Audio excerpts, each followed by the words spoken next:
ਕਾ ਖਾਲਸਾ, ਵਾਹਿਗੁਰੂ ਜੀ ਕੀ ਫਤਿਹ। ਪਹਿਲੇ ਤਾਂ ਸਾਰਿਆਂ ਦਾ ਧੰਨਵਾਦ ਵੀ ਅਸੀਂ ਇਸ ਸੈਸ਼ਨ 'ਚ ਆਏ ਹਾਂ ਤੇ ਮੇਰੇ ਖਿਆਲ ਨਾਲ ਵਿਸਾਖੀ ਦੇ ਉੱਤੇ ਸਭ ਤੋਂ ਸਾਡੇ ਲਈ ਜ਼ਰੂਰੀ ਗੱਲ ਇਹ ਵੀ ਅਸੀਂ ਇਸ ਕਨਸੈਪਟ ਨੂੰ ਸਮਝ ਸਕੀਏ ਵੀ ਜਿਹੜਾ ਅਸੀਂ ਇਹ ਕਨਸੈਪਟ ਸਾਰਾ ਅੱਜ ਅਸੀਂ ਖਾਲਸੇ ਦਾ ਸਾਜਨਾ ਦਿਵਸ ਮਨਾਉਂਦੇ ਹਾਂ, ਵੀ ਐਕਚੁਅਲ 'ਚ ਖਾਲਸੇ ਦਾ ਕਨਸੈਪਟ ਹੈ ਕੀ ਹੈ। ਤੇ ਇਸ ਤੋਂ ਪਹਿਲਾਂ ਕਿ ਆਪਾਂ ਹੋਰ ਡਿਟੇਲ 'ਚ ਜਾਈਏ, ਕਿਉਂਕਿ ਇਹ ਕਨਸੈਪਟ ਜਿਹੜੇ ਨੇ ਖਾਲਸਾ ਹੋ ਗਿਆ ਜਾਂ ਜਿਹੜੇ ਵੀ ਸਾਡੇ ਕੋਲ ਸਿੱਖ ਧਰਮ ਦੇ ਵਿੱਚ ਕਨਸੈਪਟ ਨੇ, ਇੰਨੇ ਵਾਈਡ ਨੇ, ਇੰਨੇ ਬਰੋਡ ਨੇ ਔਰ ਇੰਨੇ ਡੀਪ ਨੇ ਕਿ ਅਗਰ ਇੱਕ ਬੰਦਾ ਕੋਸ਼ਿਸ਼ ਕਰਕੇ ਇਹ ਕਹੇ ਕਿ ਵੀ ਮੈਂ ਸਾਰਾ ਕੁਝ ਸਮਝ ਲਿਆ ਜਾਂ ਮੈਂ ਸਾਰਾ ਕੁਝ ਸਮਝਾ ਸਕਦਾ, ਤੇ ਉਹ ਮੈਨੂੰ ਲੱਗਦਾ ਵੀ ਉਸ ਤੋਂ ਵੱਡੀ ਗਲਤ ਗੱਲ ਕੋਈ ਹੋਏਗੀ ਨਹੀਂ, ਕਿਉਂਕਿ ਸਾਡੀ ਅਜੇ ਇੰਨੀ ਸਮਝ ਨਹੀਂ ਵੀ ਅਸੀਂ ਸਾਰੇ ਕਿਸੇ ਵੀ ਕਨਸੈਪਟ ਨੂੰ ਪੂਰੀ ਤਰ੍ਹਾਂ ਨਾਲ ਸਮਝ ਸਕੀਏ। ਸੋ ਇਹ ਸੈਸ਼ਨ ਸਿਰਫ ਇੱਕ ਉਪਰਾਲਾ ਹੈਗਾ ਕਿ ਜਿੰਨੀ ਕੁ ਸਾਨੂੰ ਸਮਝ ਆ ਰਹੀ ਹੈ, ਜਿੰਨੀ ਆਪਾਂ ਵੱਡਿਆਂ ਤੋਂ ਸਮਝੀ ਜਾਂ ਹੋਰਾਂ ਤੋਂ ਸਮਝੀ, ਅਸੀਂ ਇਹਨੂੰ ਡਾਕੂਮੈਂਟ ਕਰਨ ਦੀ ਕੋਸ਼ਿਸ਼ ਕਰ ਰਹੇ ਹਾਂ, ਕਿਉਂਕਿ ਇਹਨਾਂ ਚੀਜ਼ਾਂ ਦੇ ਉੱਤੇ ਬੜੇ ਸਾਰੇ ਕਨਸੈਪਟ ਸਾਡੇ ਕੋਲ ਡਾਕੂਮੈਂਟੇਸ਼ਨ ਵੀ ਐਗਜ਼ਿਸਟ ਨਹੀਂ ਕਰ ਰਹੀ ਬੜੀ ਸਾਰੀ ਚੀਜ਼ਾਂ ਤੇ। ਸੋ ਅਸੀਂ ਸਿਰਫ ਇਹਨੂੰ ਡਾਕੂਮੈਂਟ ਕਰਕੇ ਸ਼ੇਅਰ ਕਰ ਰਹੇ ਹਾਂ। ਪਰ ਹਾਂ, ਜਿੱਥੇ ਵੀ ਤੁਹਾਨੂੰ ਲੱਗਦਾ ਵੀ ਅਸੀਂ ਇਹਨੂੰ ਇੰਪਰੂਵ ਕਰ ਸਕਦੇ ਹਾਂ, ਪਲੀਜ਼ ਤੁਸੀਂ ਜਿਹੜਾ ਉਹ ਆਪਣੀ ਫੀਡਬੈਕ ਦੇਈ ਚਲੋ। ਅਸੀਂ ਇਹਨਾਂ ਕਨਸੈਪਟਸ ਨੂੰ ਜਾਂ ਜਿੱਥੇ ਅਸੀਂ ਡਾਕੂਮੈਂਟ ਕਰ ਰਹੇ ਹਾਂ, ਅਸੀਂ ਇਹਨਾਂ ਨੂੰ ਹੋਰ ਇੰਪਰੂਵ ਕਰੀ ਚੱਲਾਂਗੇ।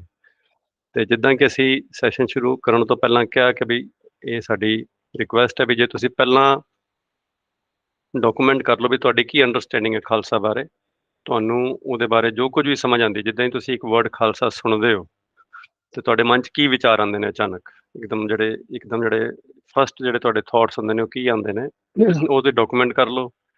Then at the end of the session then you can reflect ਕਿ ਵੀ ਤੁਸੀਂ ਅੱਜ ਕੋਈ ਨਵੀਂ ਚੀਜ਼ ਸਿੱਖੀ ਹੈ ਜਾਂ ਜੋ ਤੁਹਾਨੂੰ ਆਲਰੇਡੀ ਪਤਾ ਸੀ ਉਹੀ ਜਿਹੜੀਆਂ ਨੇ ਦੁਬਾਰਾ ਤੁਹਾਡੇ ਕੋਲ ਉਹਨਾਂ ਦੀ ਰੀਅਫਰਮੇਸ਼ਨ ਆ ਗਈ ਹੈ। ਤੇ ਇੱਕ ਮੈਂ ਇਹ ਵੀ ਬੇਨਤੀ ਕਰਾਂਗਾ ਕਿ ਜਿੱਦਾਂ ਇਹਨਾਂ ਦੀ ਸੈਸ਼ਨ ਕਰ ਰਹੇ ਹਾਂ, ਜਿੱਦਾਂ ਤੁਹਾਨੂੰ ਨਵੀਆਂ ਚੀਜ਼ਾਂ ਅਗਰ ਕੋਈ ਇਸ 'ਚੋਂ ਸਿੱਖਣ ਨੂੰ ਮਿਲਦੀਆਂ ਨੇ, ਪਲੀਜ਼ ਡਾਕੂਮੈਂਟ ਦੈਮ, ਉਹਨਾਂ ਨੂੰ ਪੁਆਇੰਟਸ ਨੂੰ ਲਿਖ ਲਓ, ਕਿਉਂਕਿ ਉਹ ਤੁਹਾਡੇ ਆਪਣੇ ਰੈਫਰੈਂਸ ਲਈ ਜਿਹੜਾ ਉਹ ਕੱਲ੍ਹ ਨੂੰ ਕੰਮ ਆਉਣਗੀਆਂ ਚੀਜ਼ਾਂ। ਤੇ ਜੇ ਤੁਹਾਡੇ ਕੋਲ ਕੋਈ ਕੁਐਸਚਨ ਹੈਗੇ ਨੇ, ਪਲੀਜ਼ ਤੁਸੀਂ ਉਹ ਚੈਟ ਬਾਕਸ ਜਿੱਦਾਂ ਵੀਰ ਜੀ ਨੇ ਕਿਹਾ ਉੱਥੇ ਲਿਖਦੇ ਰਹੋ। ਅਸੀਂ ਵਿੱਚ ਥੋੜ੍ਹਾ ਥੋੜ੍ਹਾ ਪੌਜ਼ ਲੈ ਕੇ, ਕਿਉਂਕਿ ਇਸ ਜਿਹੜੀ ਪੂਰੀ ਪ੍ਰੈਜੈਂਟੇਸ਼ਨ ਹੈ ਇਹਦੀ 3-4 ਪੜਾਅ ਨੇ, ਅਸੀਂ ਹਰ ਪੜਾਅ ਦੇ ਉੱਤੇ ਹਲਕਾ ਜਿਹਾ ਪੌਜ਼ ਲੈ ਕੇ ਆਪਾਂ ਉਹ ਕੁਐਸਚਨਸ ਨੂੰ ਦੇਖ ਕੇ ਅਸੀਂ ਉਹਨਾਂ ਦੇ ਜਵਾਬ ਦੇਣ ਦੀ ਵੀ ਕੋਸ਼ਿਸ਼ ਕਰਾਂਗੇ। ਤੇ ਇਸ ਤੋਂ ਪਹਿਲਾਂ ਕਿ ਆਪਾਂ ਪੂਰੇ ਸੈਸ਼ਨ ਨੂੰ ਸ਼ੁਰੂ ਕਰੀਏ, ਇਹ ਥੋੜ੍ਹੀ ਜਿਹੀ ਪਹਿਲੀ ਸਲਾਈਡ ਜਿਹੜੇ ਤੇ ਅਸੀਂ ਦੱਸਿਆ ਵੀ ਇਹ ਸਾਰੀ ਜਿੰਨੀਆਂ ਇਮੇਜਿਸ ਨੇ ਪੂਰੀ ਪਾਵਰ ਪੁਆਇੰਟ ਦੇ ਵਿੱਚ ਇਹ AI ਜਨਰੇਟਡ ਇਮੇਜਿਸ ਨੇ। ਅਸੀਂ ਬਹੁਤ ਕੋਸ਼ਿਸ਼ ਕੀਤੀ ਔਰ ਇਹਨਾਂ ਇਮੇਜਿਸ ਨੂੰ ਬਹੁਤ ਸਮਾਂ ਲੱਗਿਆ ਜਨਰੇਟ ਕਰਨ ਨੂੰ, ਕਿਉਂਕਿ AI ਦੇ ਵਿੱਚ ਅਜੇ ਜਿਹੜੀ ਸਿੱਖ ਇਮੇਜਿਸ ਨੇ ਉਹ ਇੰਨੀਆਂ ਸਾਡੇ ਕਲਚਰ ਦੇ ਹਿਸਾਬ ਨਾਲ ਨਹੀਂ ਆਉਂਦੀਆਂ, ਜਿਹੜੀਆਂ ਚੀਜ਼ਾਂ ਕੋਈ ਸਾਡੇ ਸਿੱਖੀ ਦੇ ਨਾਲ ਅਲਾਈਨ ਨਹੀਂ ਕਰਦੀਆਂ ਉਹ ਵੀ ਉਹ ਸਿੱਖ ਇਮੇਜਿਸ ਦੇ ਉੱਪਰ ਉਹ AI ਜਿਹੜੀ ਉਹ ਚੀਜ਼ਾਂ ਦਿਖਾਉਂਦੀ ਰਹਿੰਦੀ ਹੈ। ਤੇ ਕੋਸ਼ਿਸ਼ ਕਰਕੇ ਖਾਸ ਕਰ ਬੱਚੇ ਔਰ ਵੱਡੇ ਵੀ ਤੁਸੀਂ ਫੋਕਸ ਕਰਨਾ ਕਿ ਜੇ ਤੁਸੀਂ ਕੋਈ ਫੋਟੋਜ਼ ਆਇਡੈਂਟੀਫਾਈ ਕਰ ਪਾਓ ਜਿਹੜੀਆਂ ਰੀਅਲ ਫੋਟੋਜ਼ ਨੇ, ਜਿਹੜੀਆਂ ਕਿ AI ਨੇ ਨਹੀਂ ਜਨਰੇਟ ਕੀਤੀਆਂ। ਜੇ ਤੇ ਲਾਈਵ ਸੈਸ਼ਨ ਹੁੰਦਾ ਤਾਂ ਜਨਰਲੀ ਆਪਾਂ ਕੋਈ ਗਿਫਟ ਰੱਖ ਦਈਦਾ ਬੱਚਿਆਂ ਲਈ, ਜਿਹੜੇ ਆਇਡੈਂਟੀਫਾਈ ਕਰ ਲੈਂਦੇ ਨੇ ਵੀ ਕਿਹੜੀ ਇਮੇਜ AI ਵਾਲੀ ਨਹੀਂ ਹੈ। ਬਟ ਐਟਲੀਸਟ ਚਲੋ ਤੁਸੀਂ ਇੱਥੇ ਵੀ ਜੇ ਆਇਡੈਂਟੀਫਾਈ ਕਰ ਲੋਗੇ, ਤੁਸੀਂ ਚੈਟ ਬਾਕਸ 'ਚ ਲਿਖ ਸਕਦੇ ਹੋ ਵੀ ਕਿਹੜੀ ਇਮੇਜ ਤੁਹਾਨੂੰ ਲੱਗਦਾ ਵੀ ਉਹ AI ਦੀ ਨਹੀਂ ਹੈ। ਸੋ ਜਿਹੜਾ ਪਹਿਲਾ ਪੜਾਅ ਸਾਡੇ ਪ੍ਰੈਜੈਂਟੇਸ਼ਨ ਦਾ ਹੈਗਾ, ਜਿਹੜਾ ਅਸੀਂ ਅੱਜ ਕਨਸੈਪਟ ਡਿਸਕਸ ਕਰਨਾ, ਪਹਿਲਾ ਜਿਹੜਾ ਸੈਕਸ਼ਨ ਹੈ ਉਹ ਗੁਰਬਾਣੀ ਦੇ ਨਾਲ ਰਿਲੇਟਡ ਹੈ ਵੀ ਐਕਚੁਅਲ ਖਾਲਸਾ ਦਾ ਮੀਨਿੰਗ ਹੈ ਕੀ ਹੈ, ਕੀ ਇਹ ਅੱਖਰ ਗੁਰਬਾਣੀ 'ਚ ਆਉਂਦਾ ਹੈ ਜਾਂ ਨਹੀਂ ਆਉਂਦਾ, ਜੇ ਆਉਂਦਾ ਹੈ ਤਾਂ ਕਿੰਨੀ ਵਾਰੀ ਆਉਂਦਾ ਹੈ, ਕਿੱਥੇ ਆਉਂਦਾ ਹੈ, ਕਿਸ ਕਿਸ ਭਗਤ ਸਾਹਿਬਾਨ ਨੇ, ਗੁਰੂ ਸਾਹਿਬਾਨ ਨੇ ਇਹਨੂੰ ਮੈਂਸ਼ਨ ਕੀਤਾ। ਜੇ ਤੁਹਾਡੇ ਕੋਲ ਇਹਦੀ ਆਲਰੇਡੀ ਇਨਫੋਰਮੇਸ਼ਨ ਹੈਗੀ ਹੈ, ਤੁਸੀਂ ਇੱਥੇ ਚੈਟ ਬਾਕਸ 'ਚ ਆਪਣਾ ਲਿਖ ਵੀ ਸਕਦੇ ਹੋ, ਪਰ ਆਪਾਂ ਸਮਾਂ ਕਿਉਂਕਿ ਸਾਡੇ ਕੋਲ ਲਿਮਿਟਿਡ ਹੈਗਾ ਤੇ ਅਸੀਂ ਨਾਲ ਨਾਲ ਇਹਦੇ ਵਿੱਚ ਅੱਗੇ ਵਧਦੇ ਹੋਏ ਅਸੀਂ ਇਹਨਾਂ ਕੁਐਸਚਨ ਦੇ ਆਨਸਰ ਵੀ ਦੇਖ ਸਕਦੇ ਹਾਂ ਕਿ ਵੀ ਖਾਲਸੇ ਦਾ ਐਕਚੁਅਲ ਮੀਨਿੰਗ, ਇਹ ਇੱਕ ਅਰੈਬਿਕ ਵਰਡ ਹੈ ਜਿਹਦਾ ਕਿ ਮੀਨਿੰਗ ਹੈਗਾ ਪਿਓਰ, ਜਿਹਦਾ ਕਿ ਅਸੀਂ ਪਿਓਰ ਵੀ ਕਹਿ ਦਿੰਦੇ ਹਾਂ, ਅਸੀਂ ਇਹਨੂੰ ਕਲੀਅਰ ਵੀ ਕਹਿ ਦਿੰਦੇ ਹਾਂ, ਰੀਅਲ ਵੀ ਕਹਿ ਦਿੰਦੇ ਹਾਂ। ਪਰ ਇਹ ਕਲੈਰਿਟੀ ਜਿਹੜੀ ਹੈ ਇਹ ਕੋਈ, ਜਿੱਦਾਂ ਅਸੀਂ ਆਮ ਹੀ ਕਿਉਂਕਿ ਅਸੀਂ ਪੰਜਾਬੀ ਬੈਕਗਰਾਊਂਡ 'ਚ ਆਉਂਦੇ ਹਾਂ, ਸਾਡੀ ਕੁਕਿੰਗ ਦੇ ਵਿੱਚ ਘਿਓ ਬੜਾ ਯੂਜ਼ ਹੁੰਦਾ ਤੇ ਉਸ ਘਿਓ ਦੇ ਬਾਹਰ ਵੀ ਲਿਖਿਆ ਹੁੰਦਾ ਖਾਲਸ ਘਿਓ।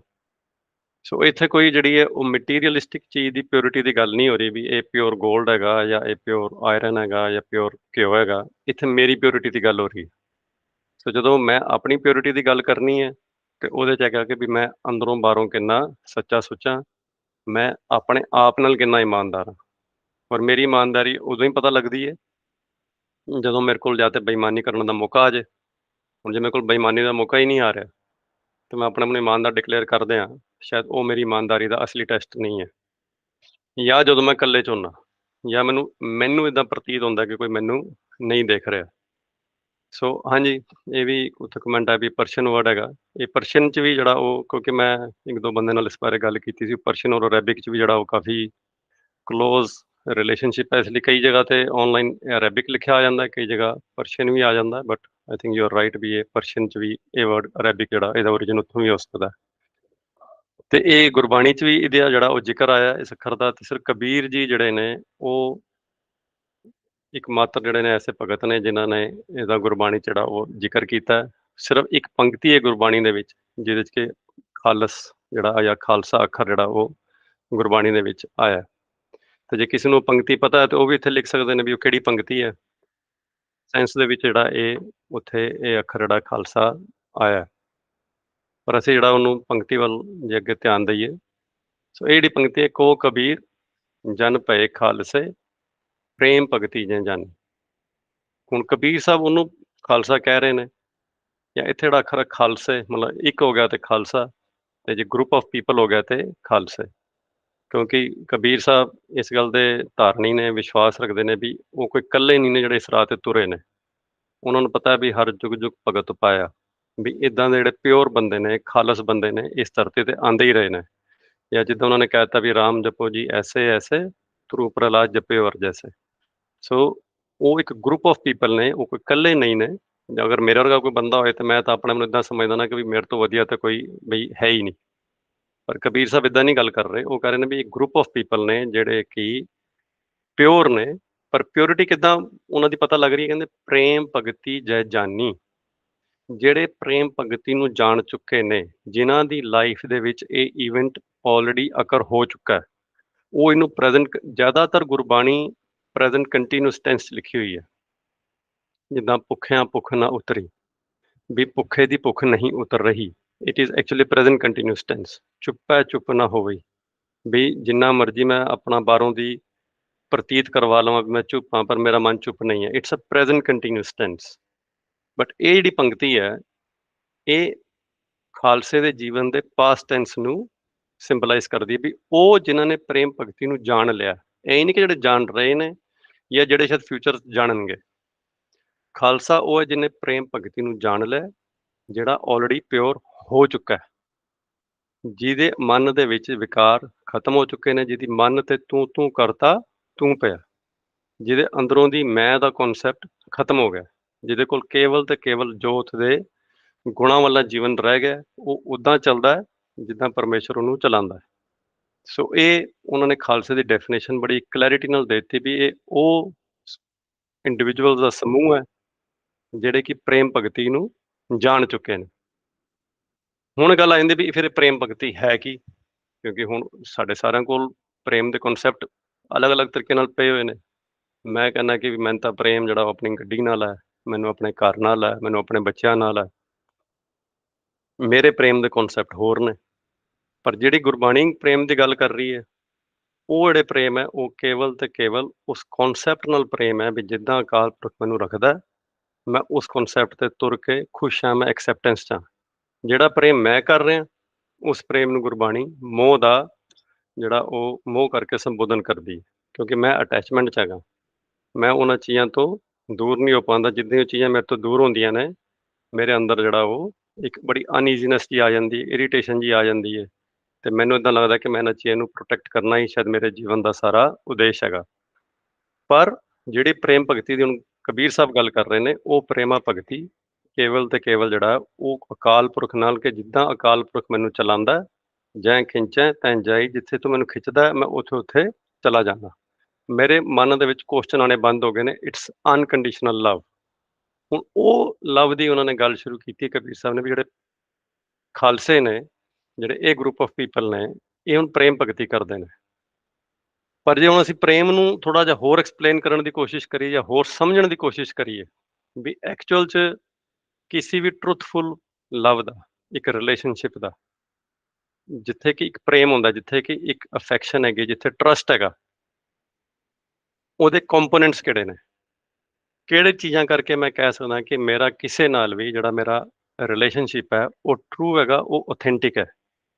ਅੱਜ ਮੈਨੂੰ ਲੱਗਦਾ ਰਿਹਾ ਕਿ ਮੇਰਾ ਰਿਲੇਸ਼ਨਸ਼ਿਪ ਕਿਸੇ ਨਾਲ ਵੀ ਆਥੈਂਟਿਕ ਹੈ, ਪਰ ਮੈਂ ਆਪਣੇ ਅੰਦਰ ਜਦੋਂ ਝਾਤ ਮਾਰ ਕੇ ਦੇਖਾਂਗਾ ਮੈਨੂੰ ਇੱਕਦਮ ਕਲੈਰਿਟੀ ਹੋਣੀ ਸ਼ੁਰੂ ਹੋ ਜਾਏਗੀ ਕਿ ਐਕਚੁਅਲ 'ਚ ਮੇਰੀ ਰਿਲੇਸ਼ਨਸ਼ਿਪ ਮੋਰ ਦੈਨ 70-80% ਤਾਂ ਆਥੈਂਟਿਕ ਹੀ ਨਹੀਂ ਹੈਗੇ, ਈਵਨ ਐਟ ਫਰਸਟ ਲੈਵਲ। ਮੈਂ ਕਹਿ ਰਿਹਾ ਕਿ ਬੰਦਾ ਮੇਰਾ ਦੋਸਤ ਹੈਗਾ, ਪਰ ਜਿੱਦਾਂ ਹੀ ਉਹ ਇਨਸਾਨ ਮੇਰੇ ਤੋਂ ਓਹਲੇ ਹੁੰਦਾ ਹੈ ਜਾਂ ਉਹ ਮੇਰੇ ਸਾਹਮਣੇ ਨਹੀਂ ਹੈਗਾ, ਮੈਂ ਉਸੇ ਦੀ ਨਿੰਦਿਆ ਚੁਗਲੀ ਸ਼ੁਰੂ ਕਰ ਦਿੰਦਾ। ਮੇਰੇ ਘਰ ਕੋਈ ਅੱਜ ਆਇਆ, ਮੈਂ ਉਹਦੀ ਤਾਰੀਫਾਂ ਦੇ ਪੁੱਲ ਬੰਦਾ ਨਹੀਂ ਥੱਕਦਾ। ਜਿੱਦਾਂ ਹੀ ਉਹ ਦਰਵਾਜ਼ੇ 'ਚੋਂ ਬਾਹਰ ਨਿਕਲਦਾ, ਮੈਂ ਆਪਣੇ ਪਰਿਵਾਰ ਨਾਲ ਬਹਿ ਕੇ ਉਹਦੀਆਂ ਚੁਗਲੀਆਂ ਸ਼ੁਰੂ ਕਰ ਦਿੰਦਾ। ਸੋ ਮੇਰੇ ਕੋਲ ਰਿਲੇਸ਼ਨਸ਼ਿਪ ਤਾਂ ਹੈਗੇ ਨੇ, ਬਟ ਆਈ ਡੋਂਟ ਥਿੰਕ ਕਿ ਉਹ ਆਥੈਂਟਿਕ ਨੇ। ਮੈਂ ਉਹਨਾਂ ਦੇ ਵਿੱਚ ਜਿਹੜਾ ਹੈ ਉਹ ਓਨੈਸਟੀ ਨਾਲ ਨਹੀਂ ਕਰ ਰਿਹਾ ਕੰਮ। ਸੋ ਇਸ ਲਈ ਜਿਹੜੀ ਪਹਿਲਾਂ ਤਾਂ ਪ੍ਰੇਮਾ ਭਗਤੀ ਦੇ ਵਿੱਚ ਜਿਹੜੀ ਸਾਨੂੰ ਗੁਰਬਾਣੀ ਨੇ ਸ਼ੁਰੂ 'ਚ 2 ਕਨਸੈਪਟ ਦਿੱਤੇ, ਵੀ ਕਿਸੇ ਵੀ ਰਿਲੇਸ਼ਨਸ਼ਿਪ ਨੂੰ ਆਥੈਂਟਿਕ ਬਣਾਉਣ ਲਈ ਪਹਿਲਾਂ ਸਾਨੂੰ ਨਿਰਭਉ ਹੋਣਾ ਪਏਗਾ ਉਸ ਰਿਲੇਸ਼ਨਸ਼ਿਪ ਦੇ ਵਿੱਚ। ਜੇ ਬੱਚੇ ਦਾ ਰਿਲੇਸ਼ਨਸ਼ਿਪ ਨਿਰਭਉ ਤੇ ਨਹੀਂ ਖੜਾ ਹੋਇਆ, ਬੱਚਾ ਸਿਰਫ ਇਸ ਲਈ ਕੰਮ ਕਰ ਰਿਹਾ ਹੈ ਕਿਉਂਕਿ ਉਹ ਪਿਓ ਤੋਂ ਡਰਦਾ ਹੈ। ਜਦੋਂ ਬੱਚੇ ਨੇ 18 ਸਾਲ ਦਾ ਹੋਣਾ, ਉਹਨੇ ਉਹ ਰਿਲੇਸ਼ਨਸ਼ਿਪ ਨੂੰ ਖਤਮ ਕਰ ਦੇਣਾ, ਕਿਉਂਕਿ ਉਹਦੇ ਵਿੱਚ ਆਥੈਂਟਿਸਿਟੀ ਨਹੀਂ ਹੈਗੀ, ਉਸ 'ਚ ਲਵ ਨਹੀਂ ਹੋਏਗਾ, ਉਸ 'ਚ ਡਰ ਤੇ ਹੈਗਾ, ਕੰਮ ਵੀ ਹੋ ਰਹੇ ਨੇ, ਬਟ ਉਹਦੇ 'ਚ ਉਹਦਾ ਪ੍ਰੇਮ ਜਿਹੜਾ ਉਹ ਮਿਸਿੰਗ ਹੈ। ਇੱਦਾਂ ਹੀ ਜਦੋਂ ਟੀਚਰ ਜਿਹੜੀ ਹੈ ਉਹ ਅਗਰ ਆਪਣੇ ਰੋਹਬ ਦੇ ਨਾਲ ਕੰਮ ਕਰਾ ਰਹੀ ਹੈ ਸਕੂਲ ਦੇ ਵਿੱਚ, ਹੁਣ ਰਿਲੇਸ਼ਨ ਤਾਂ ਹੈਗਾ ਸਟੂਡੈਂਟ ਤੇ ਟੀਚਰ ਦਾ, ਪਰ ਉਹਦੇ ਵਿੱਚ ਜਿਹੜਾ ਪ੍ਰੇਮ ਹੈ, ਜਿਹੜੀ ਉਹਦੇ 'ਚ ਪ੍ਰੇਮਾ ਭਗਤੀ ਹੈ, ਉਹ ਮਿਸਿੰਗ ਹੈ ਜਦ ਤੱਕ ਕਿ ਬੱਚੇ ਵਿਲਿੰਗਲੀ ਉਸ ਕੰਮ ਤੇ ਨਹੀਂ ਆ ਜਾਂਦੇ।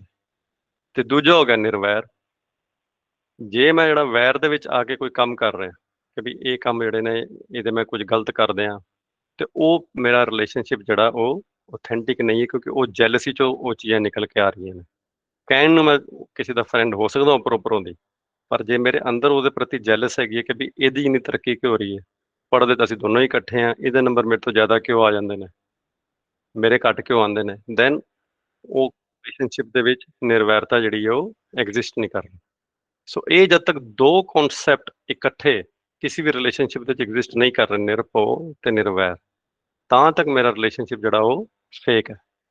ਹੁਣ ਇਹੀ ਗੱਲ ਜਿਹੜਾ ਉਹ ਕਬੀਰ ਸਾਹਿਬ ਕਰ ਰਹੇ ਨੇ ਕਿ ਜਦੋਂ ਪ੍ਰੇਮਾ ਭਗਤੀ ਪੈਦਾ ਹੋਣੀ ਹੈ ਅੰਦਰ, ਤੇ ਉਹ ਇਨਸਾਨ ਦੇ ਕੀ ਗੁਣ ਹੋਣਗੇ ਕਿ ਉਹ ਨਿਰਭਉ ਹੋ ਜਾਏਗਾ ਤੇ ਨਿਰਵੈਰ ਹੋ ਜਾਏਗਾ।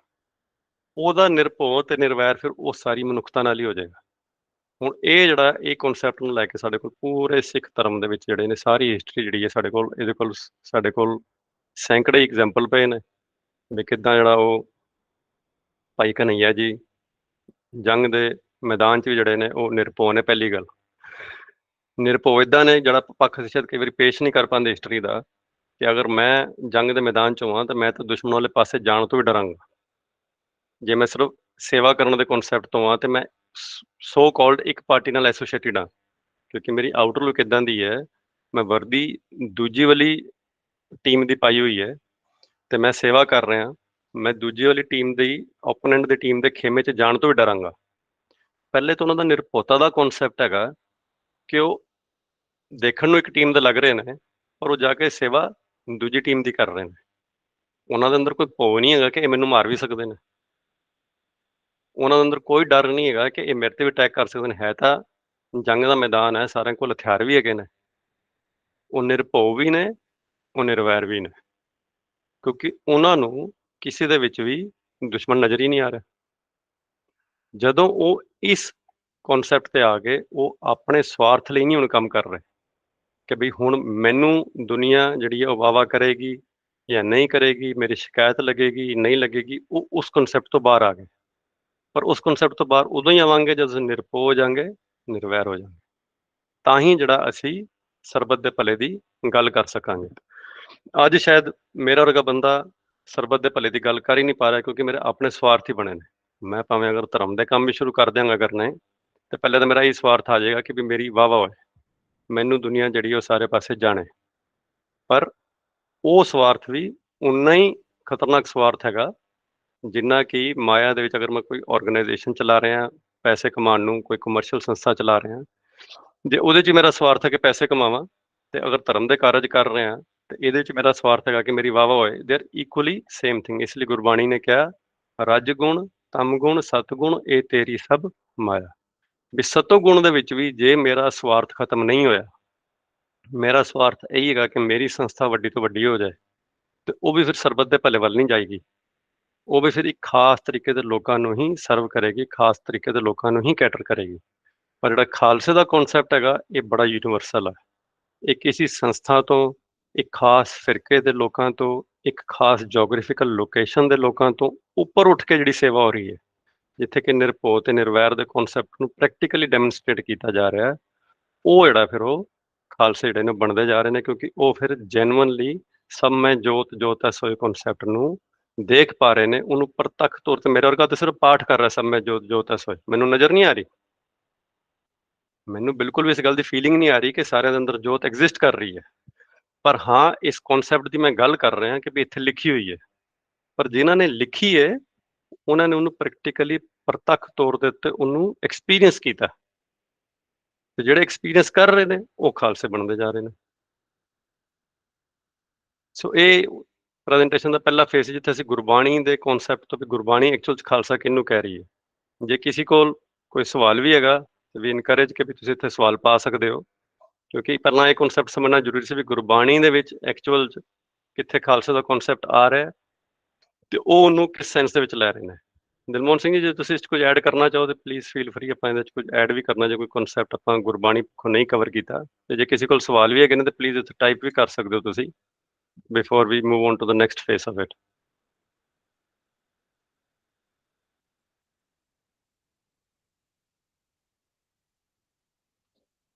ठीक है जी, silence means generally all good.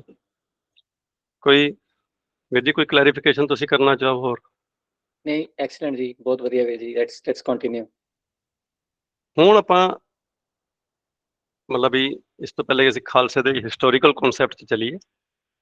ਅਸੀਂ ਇਦਾਂ ਹੀ ਕੋਸ਼ਿਸ਼ ਕੀਤੀ ਹੈ ਕਿ ਅਸੀਂ ਦੁਨਿਆਵੀ ਤੌਰ ਦੇ ਉੱਤੇ ਜਿਹੜੇ ਕਿ ਡਿਪਾਰਟਮੈਂਟ ਆਫ ਡਿਫੈਂਸ ਹੁੰਦੇ ਨੇ ਹਰ ਦੇਸ਼ ਦੇ, ਅਸੀਂ ਉਹਦੇ ਐਗਜ਼ਾਮਪਲ ਤੋਂ ਪਹਿਲਾਂ ਅਸੀਂ ਉਹਦਾ ਪੂਰਾ ਐਗਜ਼ਾਮਪਲ ਲਿਆ, ਫਿਰ ਉਹਦੇ ਐਗਜ਼ਾਮਪਲ ਤੋਂ ਅਸੀਂ ਸਿੱਖਣ ਦੀ ਕੋਸ਼ਿਸ਼ ਕਰਾਂਗੇ ਕਿ ਉਹਨਾਂ ਦਾ ਜੀਵਨ ਕਿਵੇਂ ਚੱਲਦਾ। ਫਿਰ ਅਸੀਂ ਆਵਾਂਗੇ ਕਿ ਬਈ ਖਾਲਸੇ ਦਾ ਕਨਸੈਪਟ, ਕਿਉਂਕਿ ਉਹਦੇ ਬੜੇ ਕਲੋਜ਼ ਹੈਗਾ but it is still very different, ਪਰ ਅਸੀਂ ਫਿਰ ਉਹਦੇ ਪੈਰਲਲ ਤੋਂ ਅਸੀਂ ਕੁਝ ਚੀਜ਼ਾਂ ਸਿੱਖਣ ਦੀ ਕੋਸ਼ਿਸ਼ ਕਰਾਂਗੇ। ਸੋ ਅਸੀਂ ਪਹਿਲਾਂ ਜਿਹੜਾ ਉਹ ਇੱਕ ਡਿਫੈਂਸ, ਹੋਪਫੁਲੀ ਜਿਹੜੇ ਬੱਚੇ ਵੀ ਨੇ ਇੱਥੇ ਦੇ ਆਲ ਨੋ ਵੀ ਜਿਵੇਂ ਅਸੀਂ ਜਿਹੜੇ ਵੀ ਕੰਟਰੀ 'ਚ ਰਹਿ ਰਹੇ ਹਾਂ, ਆਸਟ੍ਰੇਲੀਆ, ਕੈਨੇਡਾ, ਇੰਡੀਆ, ਦੇ ਆਲ have got the department of defence. ਤੇ ਡਿਪਾਰਟਮੈਂਟ ਆਫ ਡਿਫੈਂਸ ਦੇ ਵਿੱਚ ਜਨਰਲੀ ਜਿਹੜਾ ਉਹ ਫਿਰ ਅੱਗੇ army, navy, different types of forces ਹੁੰਦੀਆਂ ਨੇ, ਤੇ ਉਹ ਜਿਹੜਾ ਉੱਥੇ ਲੋਕਾਂ ਨੂੰ ਭਰਤੀ ਕਰਦੇ ਨੇ, ਦੇ employee people to ਡਿਫੈਂਡ the country. ਸੋ ਉਹ ਪਹਿਲੇ ਸਾਨੂੰ ਸਮਝਣਾ ਪਏਗਾ ਵੀ ਜਦੋਂ ਉਹ ਕਿਸੇ ਨੂੰ ਹਾਇਰ ਕਰ ਰਹੇ ਨੇ, ਉਹ ਕਿਸੇ ਨੂੰ ਇੰਪਲੋਏ ਕਰ ਰਹੇ ਨੇ, ਤੇ who do they call as a good defence person. ਉਹ ਕਿਹਨੂੰ ਹਾਇਰ ਕਰ ਰਹੇ ਨੇ, ਕਿਉਂ ਕਰ ਰਹੇ ਨੇ, ਤੇ ਉਹਨੂੰ ਕਿਉਂ ਕਹਿ ਰਹੇ ਨੇ ਕਿ now this person is now eligible to be the defence person of this country. So ਪਹਿਲੇ ਆਪਾਂ ਥੋੜਾ ਜਿਹਾ ਉਹਨਾਂ ਦੀ ਜਿਹੜੀ ਹੈ ਉਹਨਾਂ ਦੇ ਲਾਈਫ ਸਟਾਈਲ 'ਚ ਦੇਖਦੇ ਹਾਂ। ਸਭ ਤੋਂ ਜਿਹੜੀ ਮੇਜਰ ਗੱਲ ਹੈ ਵੀ ਜਿਸ ਲਈ ਕਿਸੇ ਨੂੰ ਵੀ ਡਿਫੈਂਸ ਲਈ ਜਿਹੜਾ ਉਹ ਉੱਥੇ ਭਰਤੀ ਮਿਲਦੀ ਹੈ, ਜਾਂ ਉਹਨਾਂ ਨੂੰ ਅਲਟੀਮੇਟਲੀ ਜਿਹੜਾ ਅਸੀਂ ਡਿਫੈਂਸ ਪਰਸਨ ਕਹਿੰਦੇ ਹਾਂ, ਕਿਉਂਕਿ ਉਹਨਾਂ ਦੀ ਲਾਈਫ 'ਚ ਇੱਕ ਚੀਜ਼ ਸਭ ਤੋਂ ਮੇਜਰ ਤੌਰ ਤੇ ਜਿਹੜੀ ਨਿਕਲ ਕੇ ਆਉਂਦੀ ਹੈ, ਹੁੰਦਾ ਡਿਸਿਪਲਿਨ। ਔਰ ਉਹ ਡਿਸਿਪਲਿਨ ਦੀ ਉਹਨਾਂ ਦੀ ਪੂਰੀ ਇੱਕ ਟ੍ਰੇਨਿੰਗ ਹੁੰਦੀ ਹੈ। ਜ਼ਰੂਰੀ ਨਹੀਂ ਕਿ ਵੀ ਜਾਣ ਤੋਂ ਪਹਿਲਾਂ ਉਹਨਾਂ ਕੋਲ ਸਾਰਾ ਉਹ ਡਿਸਿਪਲਿਨ ਹੋਏ, ਕਿਉਂਕਿ ਪਹਿਲਾਂ ਤਾਂ ਜਿਹੜਾ ਉਹਨਾਂ ਦਾ ਟੈਸਟ ਹੁੰਦਾ, it is generally written test, IQ test ਹੁੰਦਾ, ਫਿਜ਼ੀਕਲ ਟੈਸਟ ਹੁੰਦਾ। ਪਰ ਜਦੋਂ ਉਹ ਉੱਥੇ ਪਹੁੰਚ ਜਾਂਦੇ ਨੇ, ਫਿਰ ਉਹਨਾਂ ਦੀ ਬੜੀ ਇੱਕ ਰਿਗਰਸ ਜਿਹੜੀ ਹੈ, ਇੱਕ ਡਿਸਿਪਲਿਨ ਨੂੰ ਲੈ ਕੇ ਟ੍ਰੇਨਿੰਗ ਹੁੰਦੀ ਹੈ। ਉਹਨਾਂ ਨੂੰ ਨਾਲ ਨਾਲ ਰੂਲਸ ਵੀ ਪੜ੍ਹਾਏ ਜਾਂਦੇ ਨੇ। ਇਹ ਨਹੀਂ ਕਿ ਸਿਰਫ ਫਿਜ਼ੀਕਲ ਟ੍ਰੇਨਿੰਗ ਹੈ, ਉਹਨਾਂ ਨੂੰ ਪੂਰਾ ਜਿਹੜਾ ਇੱਕ ਰੂਲ ਸਮਝਾਏ ਜਾਂਦੇ ਨੇ ਕਿ ਤੁਸੀਂ, ਤੁਹਾਡਾ ਰੋਲ ਜਿਹੜਾ ਉਹ ਡਿਫੈਂਸ ਦਾ। No department in the world is actually called as the department of attack. ਕੋਈ ਕੰਟਰੀ ਇੱਦਾਂ ਨਹੀਂ ਕਹਿ ਰਹੀ, ਕਿਉਂਕਿ ਇਹ ਸਭ ਨੂੰ ਪਤਾ ਹੈ ਕਿ ਅਸੀਂ ਇਨ ਥਿਊਰੀ ਹੀ ਗਲਤ ਹੋ ਜਾਵਾਂਗੇ।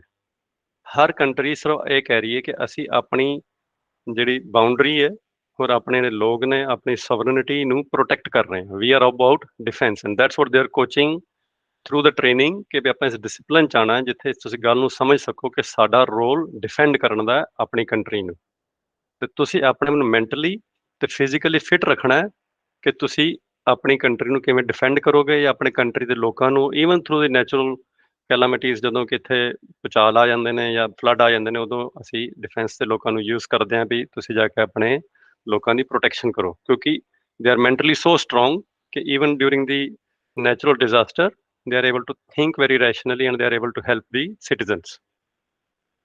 ਉਹਨਾਂ ਨੂੰ ਇਹ ਵੀ ਟ੍ਰੇਨਿੰਗ ਦਿੱਤੀ ਜਾਂਦੀ ਵੀ ਕਦੋਂ ਜਿਹੜੀ ਚੀਜ਼ਾਂ ਨੇ ਨੈਗੋਸ਼ੀਏਸ਼ਨ ਨਾਲ ਸੋਲਵ ਕਰਨੀਆਂ ਨੇ, ਤੇ ਕਦੋਂ ਪਾਵਰ ਯੂਜ਼ ਕਰਨੀ ਹੈ। ਸੋ ਇਹ ਨਹੀਂ ਹੈਗਾ ਕਿ ਵੀ ਜਿੱਦਾਂ ਹੀ ਥੋੜੀ ਜਿਹੀ ਕੋਈ ਗੱਲ ਹੋਈ ਤੇ ਉਹ ਜਿਹੜੀ ਆਪਣੀ ਪਾਵਰ ਯੂਜ਼ ਕਰਨ ਤੇ ਆ ਜਾਂਦੇ ਨੇ। They are actually very very smart people. ਉਹ ਜਿਹੜੇ ਉੱਪਰ ਖਾਸ ਕਰਦੇ ਡਿਫੈਂਸ ਦੇ ਜਿਹੜੇ ਟੌਪ ਲੈਵਲ ਦੇ ਪੀਪਲ ਨੇ, they are all about negotiation. And then the last thing comes that only when they understand all the rules of army or whatever defense force they are into, they get the tools to protect the citizens of their country.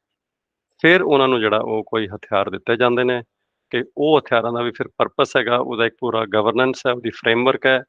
ਇਹ ਜੋ ਕੁਝ ਵੀ ਤੁਹਾਨੂੰ ਦਿੱਤਾ ਜਾ ਰਿਹਾ ਹੈ, ਇਹ ਕੇਵਲ ਤੇ ਕੇਵਲ ਆਪਣੀ ਕੰਟਰੀ ਦੀ ਪ੍ਰੋਟੈਕਸ਼ਨ ਲਈ ਤੇ ਉਹਨਾਂ ਦੇ ਸਿਟੀਜ਼ਨਸ ਦੇ ਪ੍ਰੋਟੈਕਸ਼ਨ ਵਾਸਤੇ ਹੀ ਅਸੀਂ ਸਾਰੀ ਚੀਜ਼ਾਂ ਯੂਜ਼ ਕਰ ਸਕਦੇ ਹਾਂ।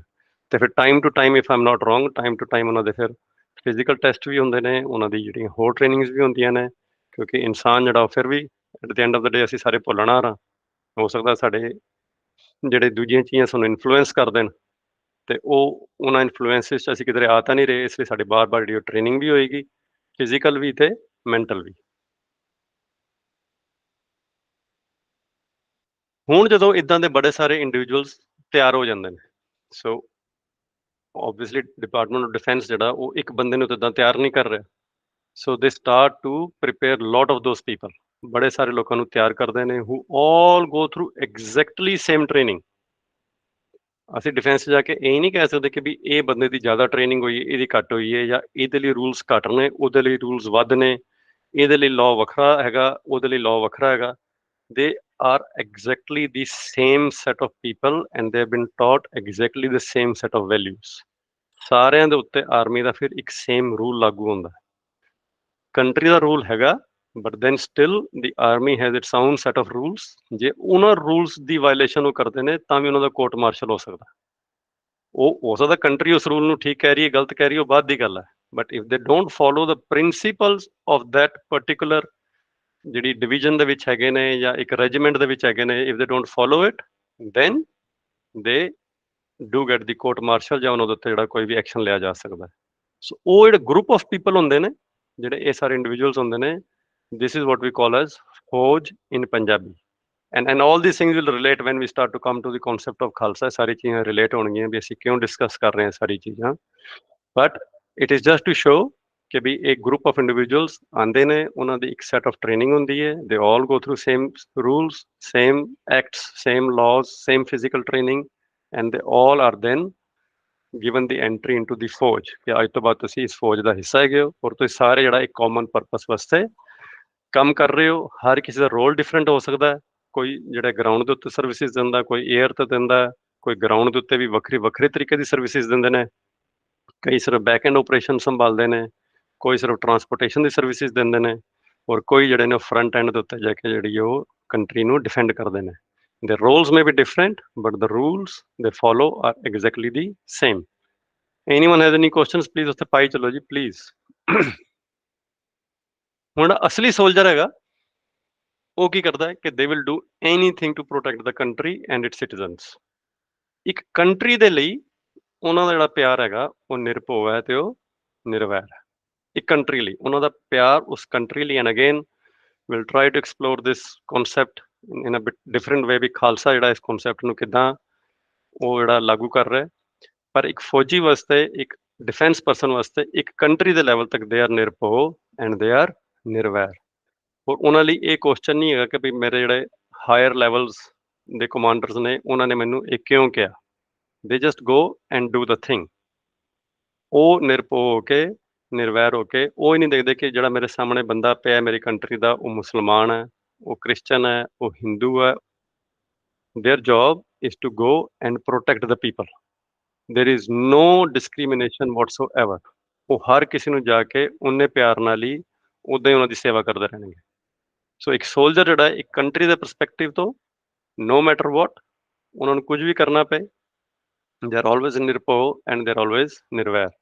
ਮੈਂ ਹਮੇਸ਼ਾ ਵੈਸੇ ਇੱਕ ਐਗਜ਼ਾਮਪਲ ਦੇਣਾ ਹੁੰਦਾ just to understand the concept of ਨਿਰਭਉ from the soldiers point of view. ਜੇ ਕਿਸੇ ਨੇ ਨਾਂ ਸੁਣਿਆ ਹੋਇਆ ਨਿਰਮਲਜੀਤ ਸਿੰਘ ਸੇਖੋਂ, ਉਹ ਜਿਹੜੇ ਸੀਗੇ 에ਅਰ ਫੋਰਸ 'ਚ ਸੀਗੇ ਇੰਡੀਆ ਦੀ, it is very small example but very inspirational. He was posted in Kashmir ਤੇ my facts may be bit here and there. ਜਦੋਂ ਪਾਕਿਸਤਾਨ ਨੇ ਅਟੈਕ ਕੀਤਾ, they came through the planes, the fighter planes, ਪਰ ਉਹਨਾਂ ਨੇ ਪਾਕਿਸਤਾਨ ਨੇ ਇੰਨੀ ਟ੍ਰਿਕ ਨਾਲ ਪਲੇਨਸ ਉਡਾਏ ਕਿ ਉਹ ਬੜੀ ਥੱਲੇ ਆਏ। ਉੱਥੇ ਪਹਾੜ ਹੈਗੇ ਨੇ, ਦੇਰ R mountains over there. The Indian ਰਡਾਰਸ couldn't catch ਕਿ ਵੀ ਪਾਕਿਸਤਾਨ ਦੇ ਜਿਹੜੇ ਪਲੇਨਸ ਨੇ ਉਹ ਇੰਡੀਆ ਵਾਲੇ ਪਾਸੇ ਆ ਰਹੇ ਨੇ। ਤੇ ਉਹਨਾਂ ਨੇ ਆ ਕੇ ਜਿਹੜਾ ਕਸ਼ਮੀਰ ਦਾ ਜਿਹੜਾ 에ਅਰਪੋਰਟ ਸੀਗਾ ਉੱਥੇ ਅਟੈਕ ਕਰਤਾ, because that was a big army or air force base for India. ਤੇ ਸਾਰੇ ਜਿਹੜੇ ਸੀਗੇ ਉਹ ਭੱਜਣਾ ਸ਼ੁਰੂ ਹੋ ਗਏ ਕਿ ਵੀ ਅਸੀਂ ਆਪਣੀ ਲਾਈਫ ਬਚਾਈਏ। ਪਰ Nirmaljit Singh Sekhon he sat into the fighter plane, ਤੇ ਉਹਨੂੰ ਸਾਰਿਆਂ ਨੇ ਕਿਹਾ ਵੀ ਤੂੰ ਕਿੱਥੇ ਜਾ ਰਿਹਾ, ਵੀ ਇੱਥੇ ਤਾਂ ਸਾਹਮਣੇ ਡੈਥ ਹੈਗੀ ਹੈ।